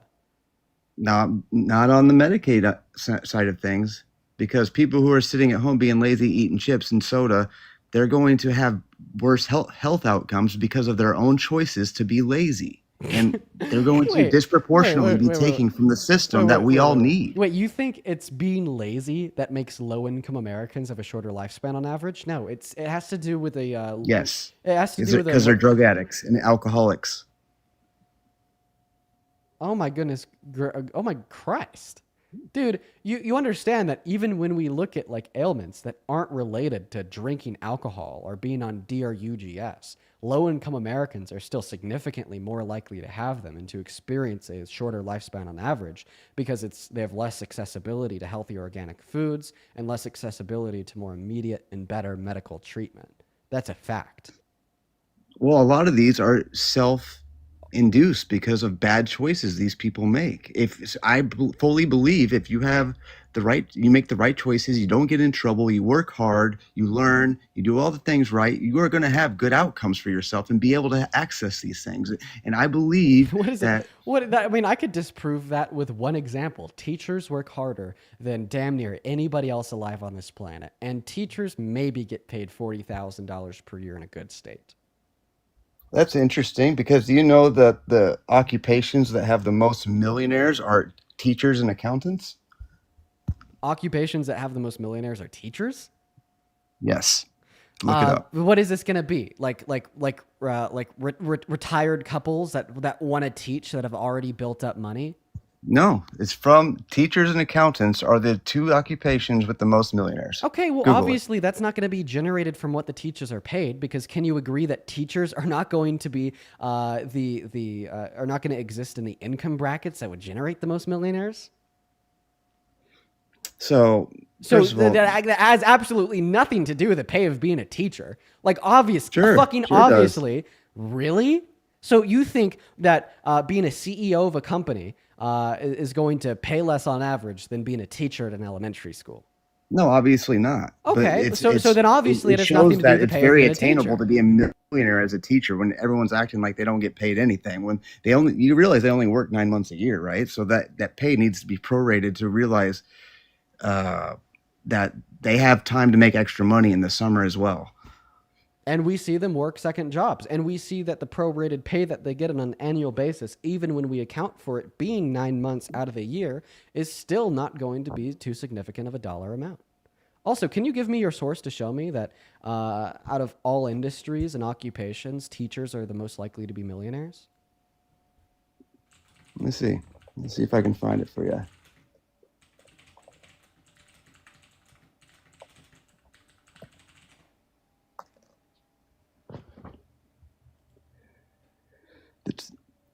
Here's the Ramsey solutions. Yes, teachers and accountants are frequently cited among the top careers for millionaires. A study of 10,000 millionaires found that engineers, accountants, teachers, and attorneys are among the most common professions for millionaires. The study surveyed 10,000 millionaires and found 8 out of 10 invested in the company's 401k plan, according to Ramsey Solutions. Okay, so what's the methodology of the study from Mr. Dave Ramsey? No, it's a study that surveyed 10,000 millionaires. Okay, 10,000 millionaires? Yes. Okay. So what's the methodology of the study? What's the methodology of the survey? Well, they took 10,000 millionaires and they asked them what profession they were, and those were the top 5 that came up.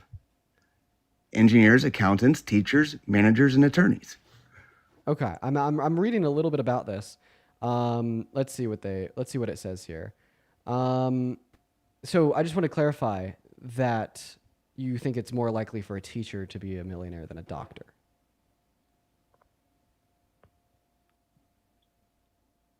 Yeah, I mean, that's what it says. Okay, how much do teachers are more likely to have a disciplined approach? How much do teachers get paid on average?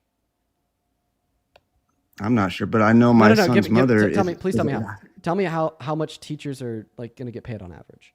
Maybe this is something to do with like a state funded pension.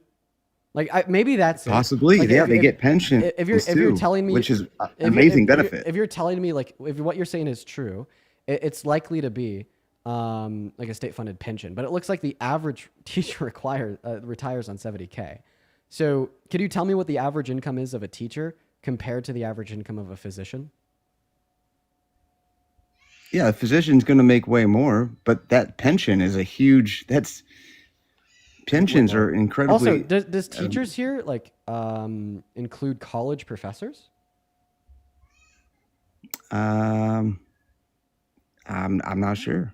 Oh, well, we need a lot of clarification on that because college professors, they can make a lot of money, not only because they're more likely to be paid more because it requires more rigorous job requirements, but they could also sell their own books as textbook material to their students.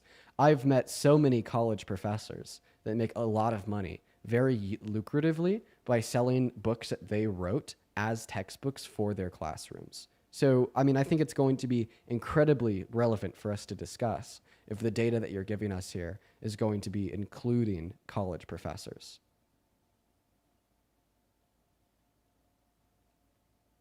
Okay, it looks like he dropped, unfortunately. Unfortunately.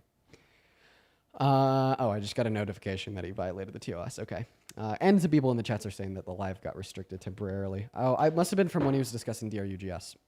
Anyways, that guy got clowned on. I know that I've talked to him a handful of times before. We just don't have anybody in the queue, so I thought that I'd continue to do that. Kimber, thank you so much by the $10 over on Venmo by saying you're cool and well-spoken as fuck. Thank you for the love, Kimber. Show some love to Kimber down below. As well as Keely 1 minute ago with the $10 over on Venmo. Keely says, please tell this guest that teachers don't get summers off. Many teachers teach summer school, have professional development requirements, and work second jobs just to get by. Many starting salaries for teachers in Pennsylvania are less than $35K per year. Appreciate you, Dean. Well, I really appreciate you for that love, Kelsey. That is incredibly kind of you. Thank you so much. As well as, let's see here, Jay, thank you so much for the $50 donation over on PayPal, and Catherine with the $43 donation on PayPal, and Christina with the $60 donation on PayPal. Holy shit, you guys. Let's start front to back. Christina with the $60. Let's get 600 Christina W's down below in that chat. Seriously, Christina, thank you for the love. Christina says here, to those that discredit E. Jean Carroll for her delayed disclosure, I just wanted to point out that the average age of disclosure for childhood SA victims is 52 years old, and most never disclose. Does that mean that childhood trauma is any less real because it takes them 30 or 40 years to disclose? I certainly don't think so. That is an incredibly good point. I know that I've run similar points in the past, but using that data specifically about childhood SA, I think is going to be something that I bring up more frequently. That is a great point, Christina. Thank you not just for the great point, but also for the $60 donation. Let's get 1,000 Christina W's down below. Now, Catherine with the $43 donation says, after the election, the main MAGA argument from my coworkers was that Dems just didn't do anything while in office, which is ridiculous because I think Trump just creates noise to create distractions. I'll add on to that. I think that he's only gone to like a quarter of the national security meetings that Biden has done in that same time frame. So, yeah, he's definitely a lazy president. Show some love to Catherine down below. And then Jay with the $50 donation says, one more. This is for arguing until you give up. For God's sake, dear people, that ain't no damn vape. Appreciate you for the love, Jay. Show some love to Jay down below. As well as Rachel with a $5 over on PayPal. Donna with a $2. I appreciate everyone so much for the love. If you're watching and you'd like to support me financially, you could find my Venmo and my PayPal and the link tree in my bio on TikTok, as well as in the pinned message over on the YouTube stream. Welcome in, TJ. Do you support Trump? Yes, I do. Age, please. 20. Phenomenal. So why do you support the worst president of your life? Justin, thank you for the $10 over on Venmo. Show some love to Justin. Let's get 100 Justin W's. Thank you. Thank you so much. Go ahead. So yeah, I was hoping maybe you could like change my mind, but so I'm an accounting assistant, and I understand like tax policy really well, and that was the main reason I voted for him. You know, it was the first time I voted for him. I don't really like him as a person, obviously. I listen to you a lot, and like the Medicaid stuff is really bothersome. Are you a millionaire? No, I'm an accounting assistant. Guess Dave Ramsey was wrong. Okay, so what do you support about his tax policy? Oh, I'm an accounting assistant. I'm going to school for accounting. So. Okay. So yeah. What do you support about Trump?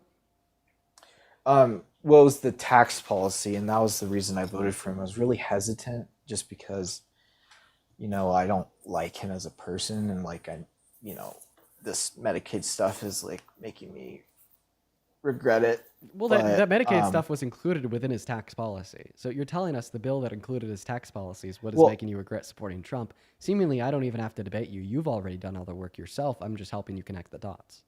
Well, no, the Tax Cuts and Jobs Act didn't have like any of that provisions, and I knew he was going to add like something similar to the Tax Cuts and Jobs Act, Okay. but I didn't know it was going to be like insane Medicaid Well, problems. well, like assume that like the Tax Cuts and Jobs Act was truly a good bill that would warrant support. Obviously, you wouldn't support him anymore because he has now demonstrated to you that he does not intend to re-implement what we saw with the Tax Cuts and Jobs Act, but rather a dysfunctional offshoot variant in which includes a lot of cuts that really hurt members of the low and middle class. Well, he did just implement. He like made a lot of the Tax Cuts and Jobs Act great provisions permanent, and then of course there's the crappy Medicaid stuff in there. So overall, is the big beautiful bill something you support or not something you support? It's like yes and no. Well, I mean, I would love you a know, I more like. clear answer. Well, I would. It would. I would probably say no, but it would have led to the biggest tax hike in like a long time. Okay, If it hadn't. Okay. Yeah. Okay. So, see, here's the thing. You told us that you support Trump today because of his tax policy, but now you're telling us that Bill with his tax policy is something that you think is bad. Therefore, you actually don't support Trump. Well, it's like half and half. Half and It's half. I thought that you gave us a pretty clear answer that no, you don't support the BBB overall. I would say overall no, but it has a lot of good provisions. So Okay. in tax policy. Well, I don't even need to debate you on those good provisions because you accept that overall it's bad, right? I don't say I support something because every single thing about it is good. I say I support something because there's more good than bad. That's what it means to support something, right? So you would support like the tax provisions in it. No, I don't. But we don't even need to have that conversation because we agree on our conclusion that overall it's a bad bill. And because we agree on that conclusion, overall neither you nor me supports the bill. And because neither you nor me supports the bill, you have now conceded the original claim that you made when you came up saying that you support Trump because of this bill. Yeah, no, I follow what you're saying. I'm not like politically, I don't really do politics all that much. I just, I knew about the Tax Cuts and Jobs Act because it was related to my job. And, I knew he was going to implement something similar. I wish the Tax Cuts and Jobs Act would have not been, it would have been like another one specifically focused on tax, not added a bunch of, crappy Medicaid stuff. But I would like to get your opinion. I would say I agree with his like immigration enforcement policies. What's kind of your take on that? I'm not like politically well versed in this, but I do believe that we should uphold the law and. Well, I mean, if you're self-admittedly not politically well versed in this, and you're more so just looking for my perspective, I would argue that you may get more value out of watching my 5.5-minute video on my perspective of mass deportation on my main account as well as on my Instagram compared to having a conversation with me about it on live. So if you're looking for my perspective, I direct you to my main account. At It's Dean on TikTok, you'll find a video with maybe like 4 or 5 million views where I'm wearing a long sleeve polo, purple, red shirt, burgundy shirt. And that'll detail my views pretty well. Now, if you want to like debate, we could do explanation of my views. You're going to find a much better explanation of my views on immigration on that video. Sure. So I guess I assume the video is you're against deportation. Yeah, mass deportation sucks. Okay, so why? Yeah, because it only Why generates is it negative outcomes for this country. Really hurts our economy. Really hurts our consumer base. Really hurts our supplier base. Makes it weaker. Makes it less productive. Increases poverty. Increases crime. Costs our government trillions of dollars, as well as all the humanitarian and pragmatic concerns. It's terrible. Sure. One thing I will say, and I agree with that. Like, they fill up good, places in the workplace and stuff like that.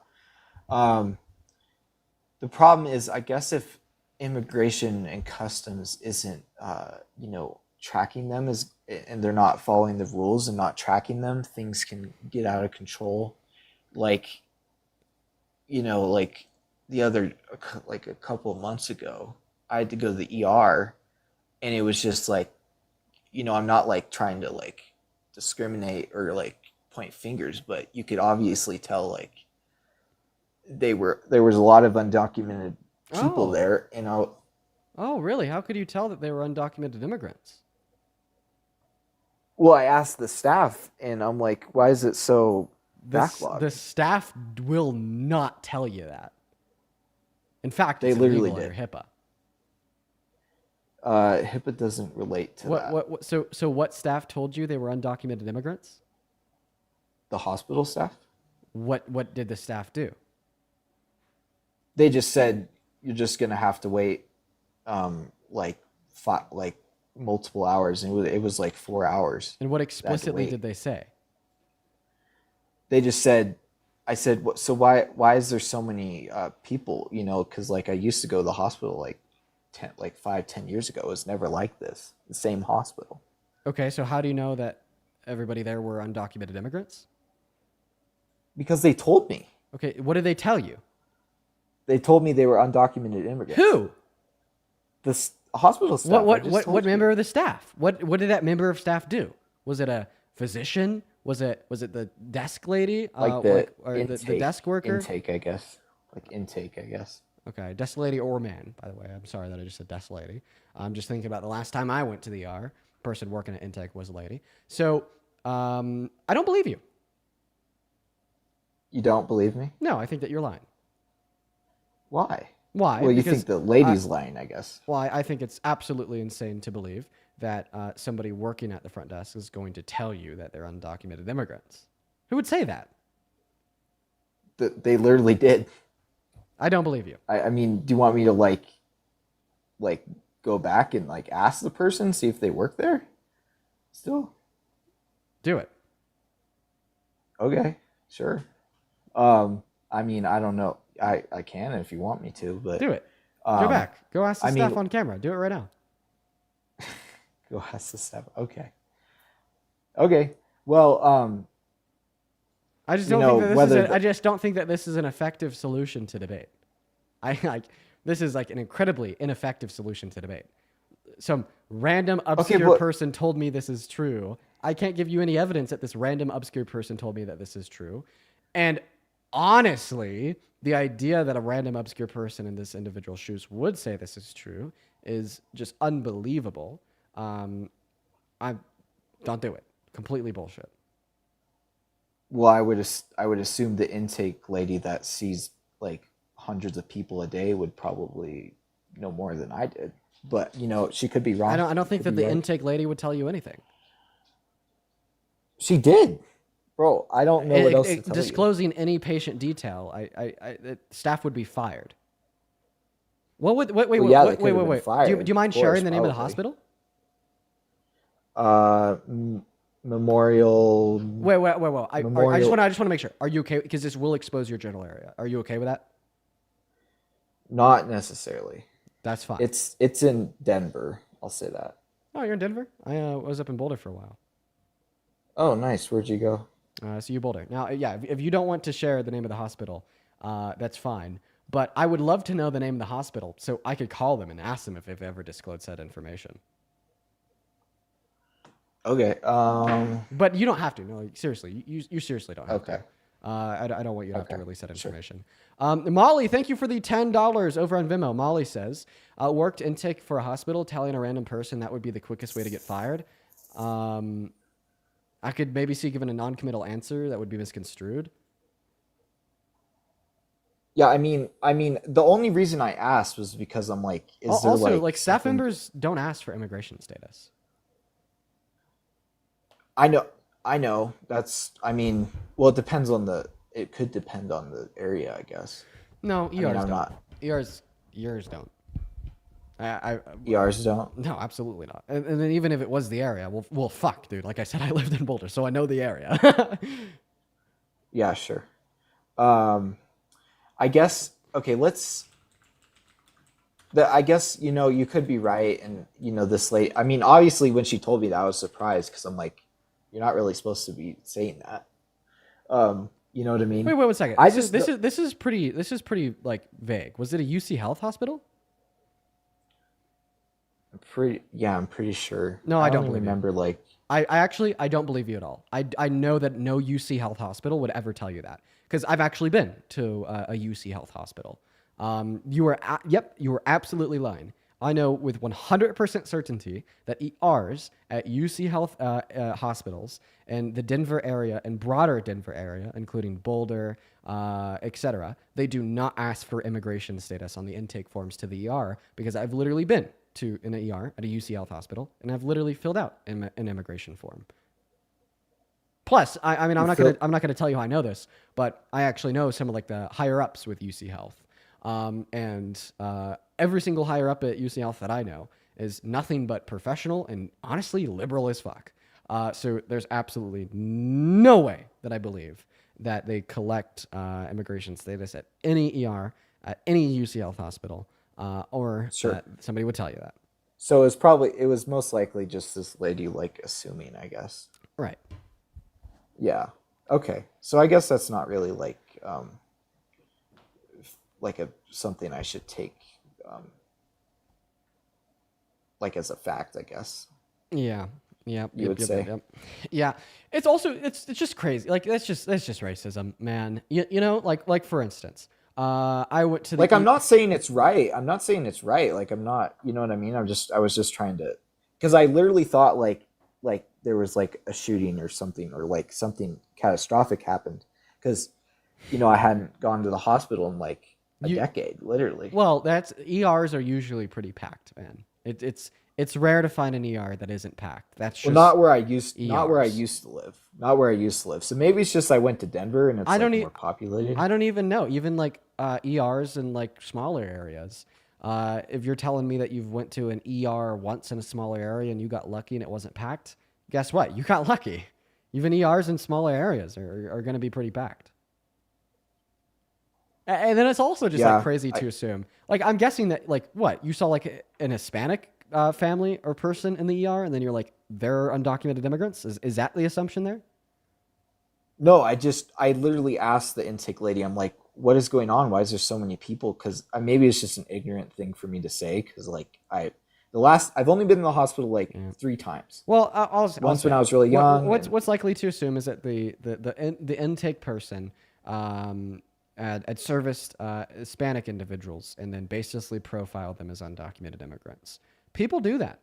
People do that a lot. People do that a lot. People do that a lot. It happens all the time. That's just bigotry. Did you ever go to a hospital when you were up in Boulder or whatever? Not a hospital in Boulder, but in Aurora, one of the UC Health ones. Okay. Yeah. I was surprised when she told me that, and it wasn't the answer I was, assuming she was going to give me, but yeah, I mean, that's obviously wrong. It was kind of like surprising to me, because I was like, that's like me asking if that lady over there has like diabetes or something, and she's saying, oh yeah, she does. It was just like really unprofessional. All right. I'm gonna move on to the next guest. Have a good rest of your day, Mr. TJ. Okay, thank you. Let's gonna get that next guest loaded into the live. Anna, thank you for the $10 over on PayPal. Really appreciate you for the love, Anna.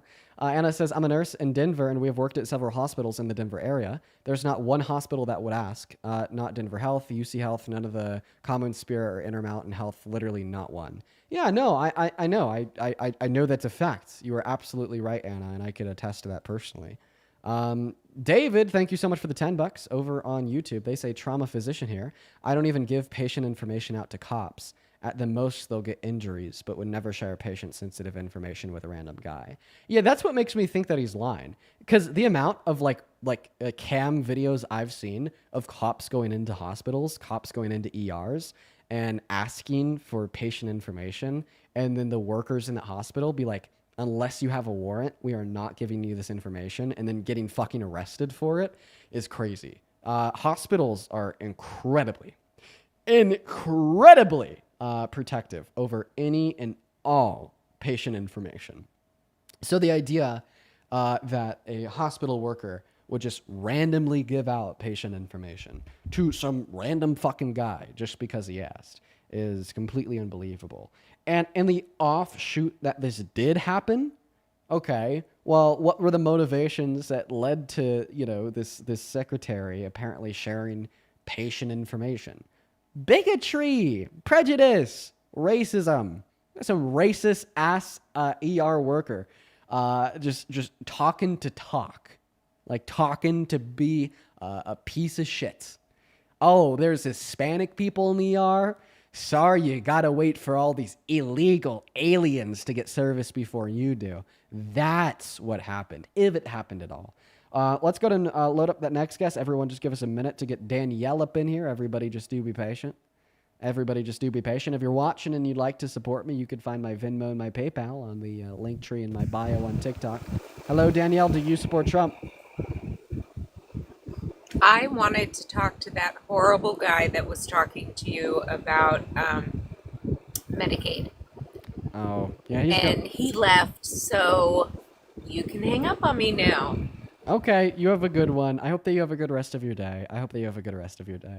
We're going to move on to the next guest, everybody. Let's go to get that next guest loaded into the box. We're going to get Daniel loaded in right now. Also, I know that there's some like weird lag on the TikTok. Sorry, not on the TikTok, on the YouTube. I don't know how to explain that. I don't know what to do to fix it. I'm sorry, y'all. I literally don't know what to do. I hope that it's over now. It's like, must be like a problem with my bit rate. I don't know. It just randomly started and it doesn't look like it's stopping. What if I don't know. Let me look at my task manager real quick to see if anything is like drawing too much. No, my memory's at 54%. My CPU's at 15. Nothing's drawing a significant amount. I have no clue what those frame hiccups are being caused by. Welcome in, Daniel. Do you support Trump? I'm sorry, I didn't mean to accept, but if I could have 1 minute of your time. Do you support Trump, Daniel? I do not. I would just love 1 minute of your time. I'm so sorry, man. We are just looking to debate Trump supporters. I do appreciate you for coming up. Honestly, I had somebody share with me like a pretty good idea, which is like once a week on like a Friday or something, instead of doing like 4 hours of debates with Trump supporters, just do like 2 hours of 3 hours of debates with Trump supporters with 1 hour to give 1 minute of my time to like anybody and everybody that'd like to come up and chat, ask questions, say stuff, etc. So I think I'm going to be doing that soon, man. We're going to move on to the next guest, though. Matty Ice, thank you for the $20 over on YouTube Studio. Matty Ice says, keep doing the amazing job you're doing. My mom flipped and is no longer a Trump supporter. Thank you. Matty, thank you so much for the love with the $20. And I'm also really happy to hear that about your mother. Thank you for the $20. Welcome in, SAHR. Do you support Trump?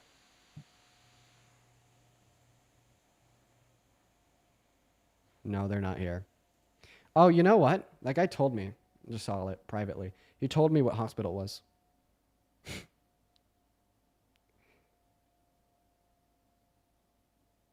He told me what hospital that was.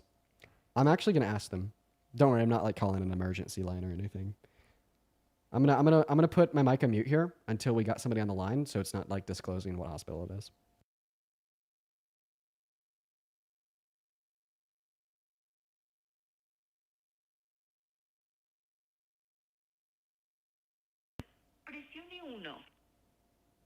We're gonna ask. Thank you for calling. If this is an emergency, please hang up and dial 911. Please remain on the line while we connect you to the next available hospital operator. Your position in the queue is 3. Thank you for waiting. Please press 2. Oh. Please stay on the line. I could get a call back if I press 2. I'll press 2. To receive a call back on the number you...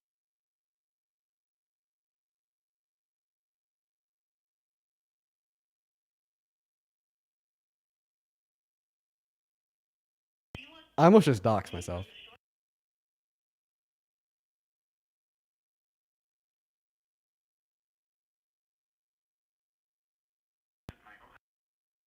Oh, I got through to somebody.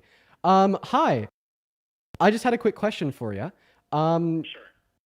My question is, what do you think it's like realistic to assume that maybe somebody working at like a desk in your ER unit would give out like identifiable patient information to anybody that would ask? Like for example, if I was to go down to the ER and ask whoever's working at the front desk if other people waiting in line in front of me were undocumented immigrants, do you think they'd tell me? Oh, no, I don't think they will give you that information. Like that'd be like crazy. Like you've never heard about something like that ever happening before. No, I don't think they will be able to give out that information because I think the last time they sent something out, they were like going against giving out information about persons, whether they're documented or undocumented. That would be like a HIPAA violation. Oh, that'd be a HIPAA violation. So you guys definitely can't do that. Okay, that's all I gotta ask. I hope you have a great rest of your day. You too, thank you. Yeah, bye-bye. Okay, I was right. That guy tried to tell me that it wasn't a HIPAA violation. We were right. Amazing. Okay, now that is investigative journalism. We're gonna move on to the next guest. I'm also proud of myself for like, I censored out the name of the hospital, my number, that guy's name, dude. Wow, that was some clean investigative journalism. That was some clean investigative journalism. All right, everybody. We don't have too many people in the queue. We're gonna go ahead and get somebody else up in here to hopefully have a debate with us. So everybody just do be patient. Everyone just do be patient. What's going on? Do you support Trump? Yeah, I support Trump. I'm 18, turning 19. I'm a permanent resident in America. Yes, USA. Cool, man. Why do you support Trump? Well, I support Trump for different reasons. But first of all, let's start with let me just clear some things up. I do not support everything Trump does. Like he blamed Ukraine for the war, but I support most things that he does. But I do not support everything. Like, I what's an also do example not of something think that he does that you support? What's something that he's done that you support? Let's hear it. Well, I support that that he's anti-abortion. I support that he's like he's against illegal immigrants. I also support that he wants to sorry, I'm forgetting the wording. Sorry, I forget. I also in support of the fact that he protects the churches, and that during Joe Biden's tenure there was a pro-life protester, and on one of them there was a priest that was arrested. There's a video I can this thing. There's a video. So Trump signed the pardon for him. So for the priest, this is a Dominican priest. I'm a Catholic, so yeah. Apart from that, like I said, it's not everything I agree with. Like he allowed this. Like I said, he accused Ukraine of the war, blaming Ukraine on anything. His attacks against Canada, all of that. Well, like generally, I support him. Like Okay. he's good, outweighs the bad to me. Okay, I want to clarify here. So you just told us that he like pardoned some priest that was a pro-life protester. He's pardoned a lot of protesters. I don't think it has anything to do with if their arrest and incarceration was justified or unjustified. He also pardoned DJ Rodriguez, who drove a stun gun into the neck of a cop trying to kill him. He let him out of jail. That's not so pro-life. So maybe, maybe my hypothesis here is he just wants to give a pardon to anybody that could help further his narrative and was doing so outspokenly, regardless if they were being peaceful or literally trying to kill police officers. So I don't know if that's going to be a good argument from Trump to do with that pardon. Now, about being pro-life, why are you pro-life, man? Why do you think abortion should be banned?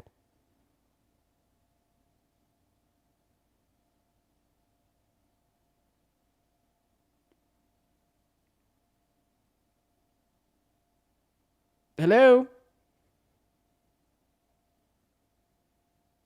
Also, everybody, I've seen some comments on YouTube and TikTok. Y'all need to chill the fuck out. This guy told us he's a permanent resident. Like that's just racist. That's just racist, you guys. I'm seeing quite a few racist comments. Don't stop being racist, please. Oh, he's muted. Send him an invite to mute. I didn't mute him.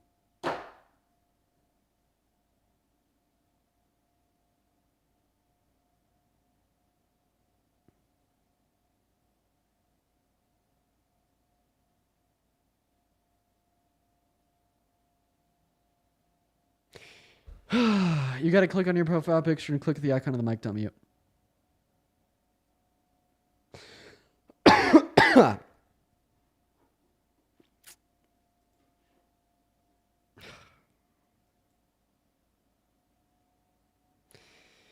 Okay. All right. Well, If you want to come back and debate, let me know. Everybody watching, we are now officially at 3 hours and 30 minutes on the stream for the day. So today we're actually going to be doing something new for the first time. We've talked about it a little bit, but today is going to be the first day we actually do it. So I've been talking about this, about how I had like a new platform reach out to me and offer me a streaming deal, and everything that they're asking from me is just to do 1 hour exclusively on their platform every day. And I've kind of went over the thought process of accepting that deal, you know, but we've done it. We've done it. So we're going to go do an hour over on Party. And here's the pros. I actually think you guys will like this, because on the surface level, Dean doing an hour exclusively over on some new platform that just popped up. Well, if I didn't accept that deal, you know what I would be doing right now? You know what I'd be doing right now, because we're at 4 hours. You know that we know what we'd be doing right now, everybody? We'd be ending the stream. We'd be ending the stream right now. So yeah, I'd be ending the stream and getting dinner right now. Anyways, so the platform is called Party. You could actually find a link to the Party stream in my bio. And here's what we're going to be using our time over on Party to do. Because, you know, they don't have like a guest function or anything. We're not going to be doing debates. What we're going to be doing is a little bit of an in-depth interview. In-depth, like deep dive into what's going on in American politics. We're going to be looking at the breaking news. I'm going to be giving you guys my breakdown of it. It's going to be more of an opportunity to like critically examine like social issues too, respond to chats. I don't know. Basically, I just saw it as like Party reaching out to me and saying, Dean, we'd love you to come over here, and here's a deal offer.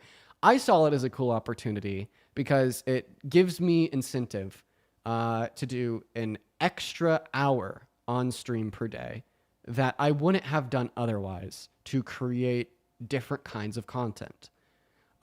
We don't have a strict and clear content solution figured out yet. I'm still working that out with my production crew, but we're just gonna kind of free shoot it for the day.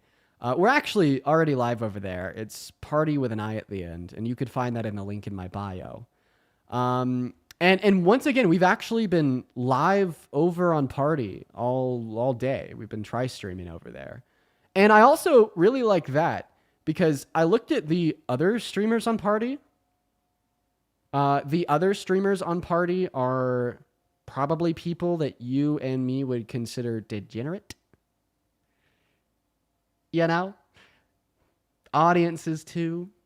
Degenerate, you know? But those are the people the stream should be in front of. So it's kind of made me happy that for the last 4 hours, my stream that everybody just watched for the last 4 hours has been in front of the eyes of people that probably need liberalism exposed to them.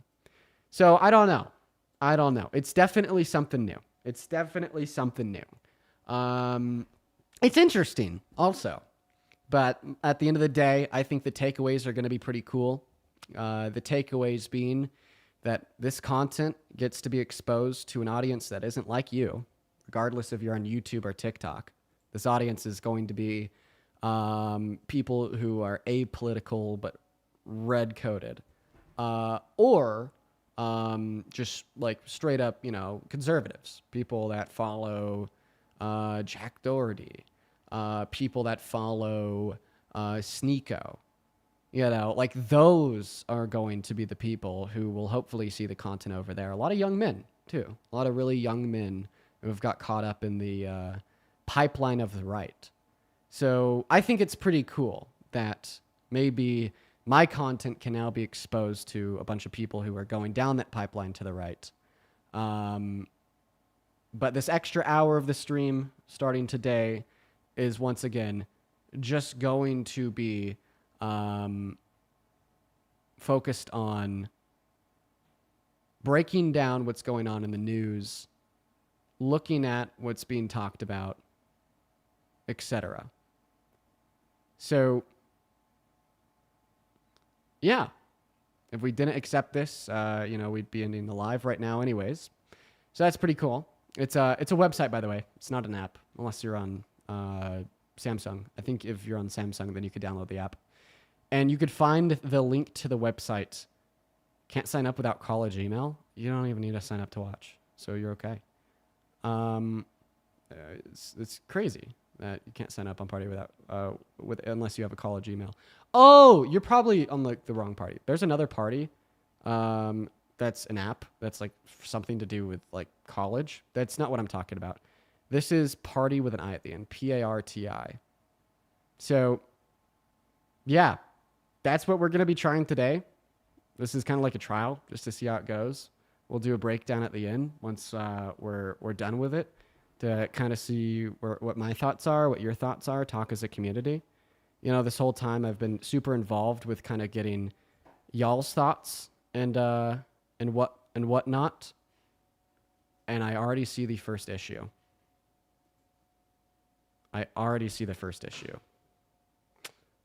Okay. I need to make a call. That's why we are doing this. 1 second.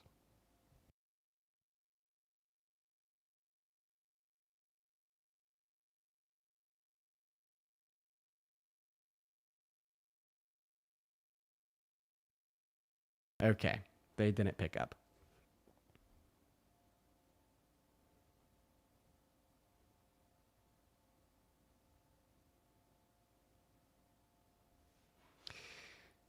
Give us a second.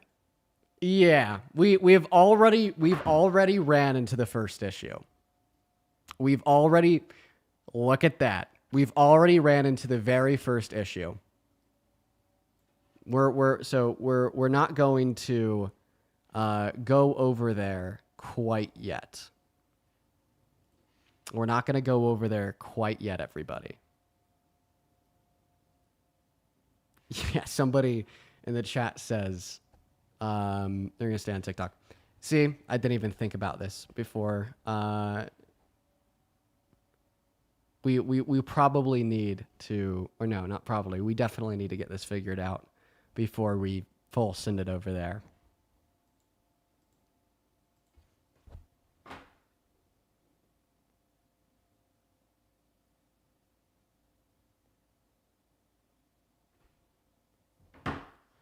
Okay.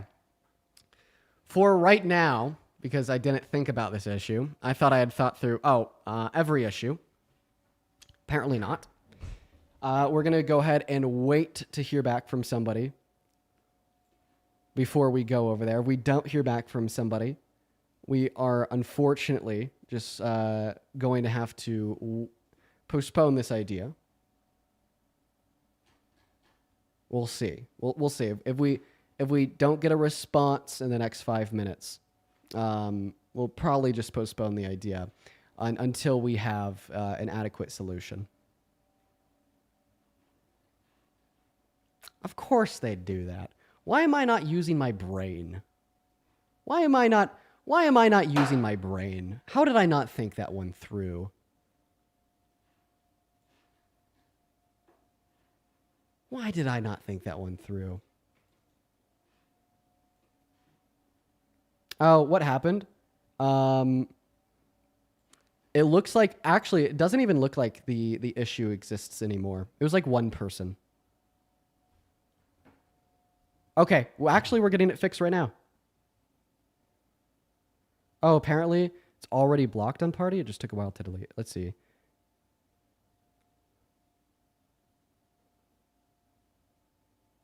One second, everybody.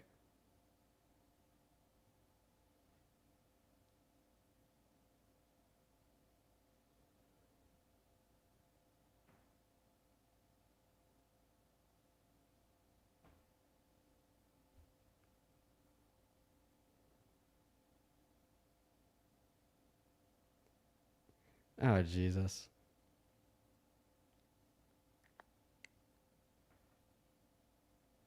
Okay. So it looks like... Okay, I think I know what we need. What was the issue? There was just like one person spamming in the chat. So, okay, what I need to do before we officially set that one up is to think through and get a list of mods over on the party stream. That's probably going to be... okay, apparently I actually have the ability to add mods. Let's see here. I don't even know how to ban people over here. Let's see.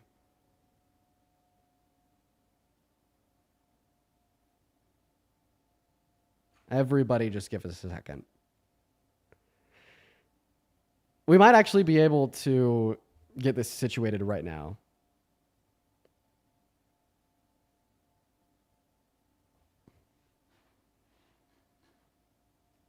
Anyways, I appreciate everyone so much for joining for the debates for the day. Would love to be a mod. I'll be the mod. Yeah, dude, I think we're gonna get a crazy team of built out mods. And it's back. Okay. All right. I don't think I'm gonna do this for the day. I think I'm going to figure out how to run, how to create a mod team. Well, it looks like people are getting banned.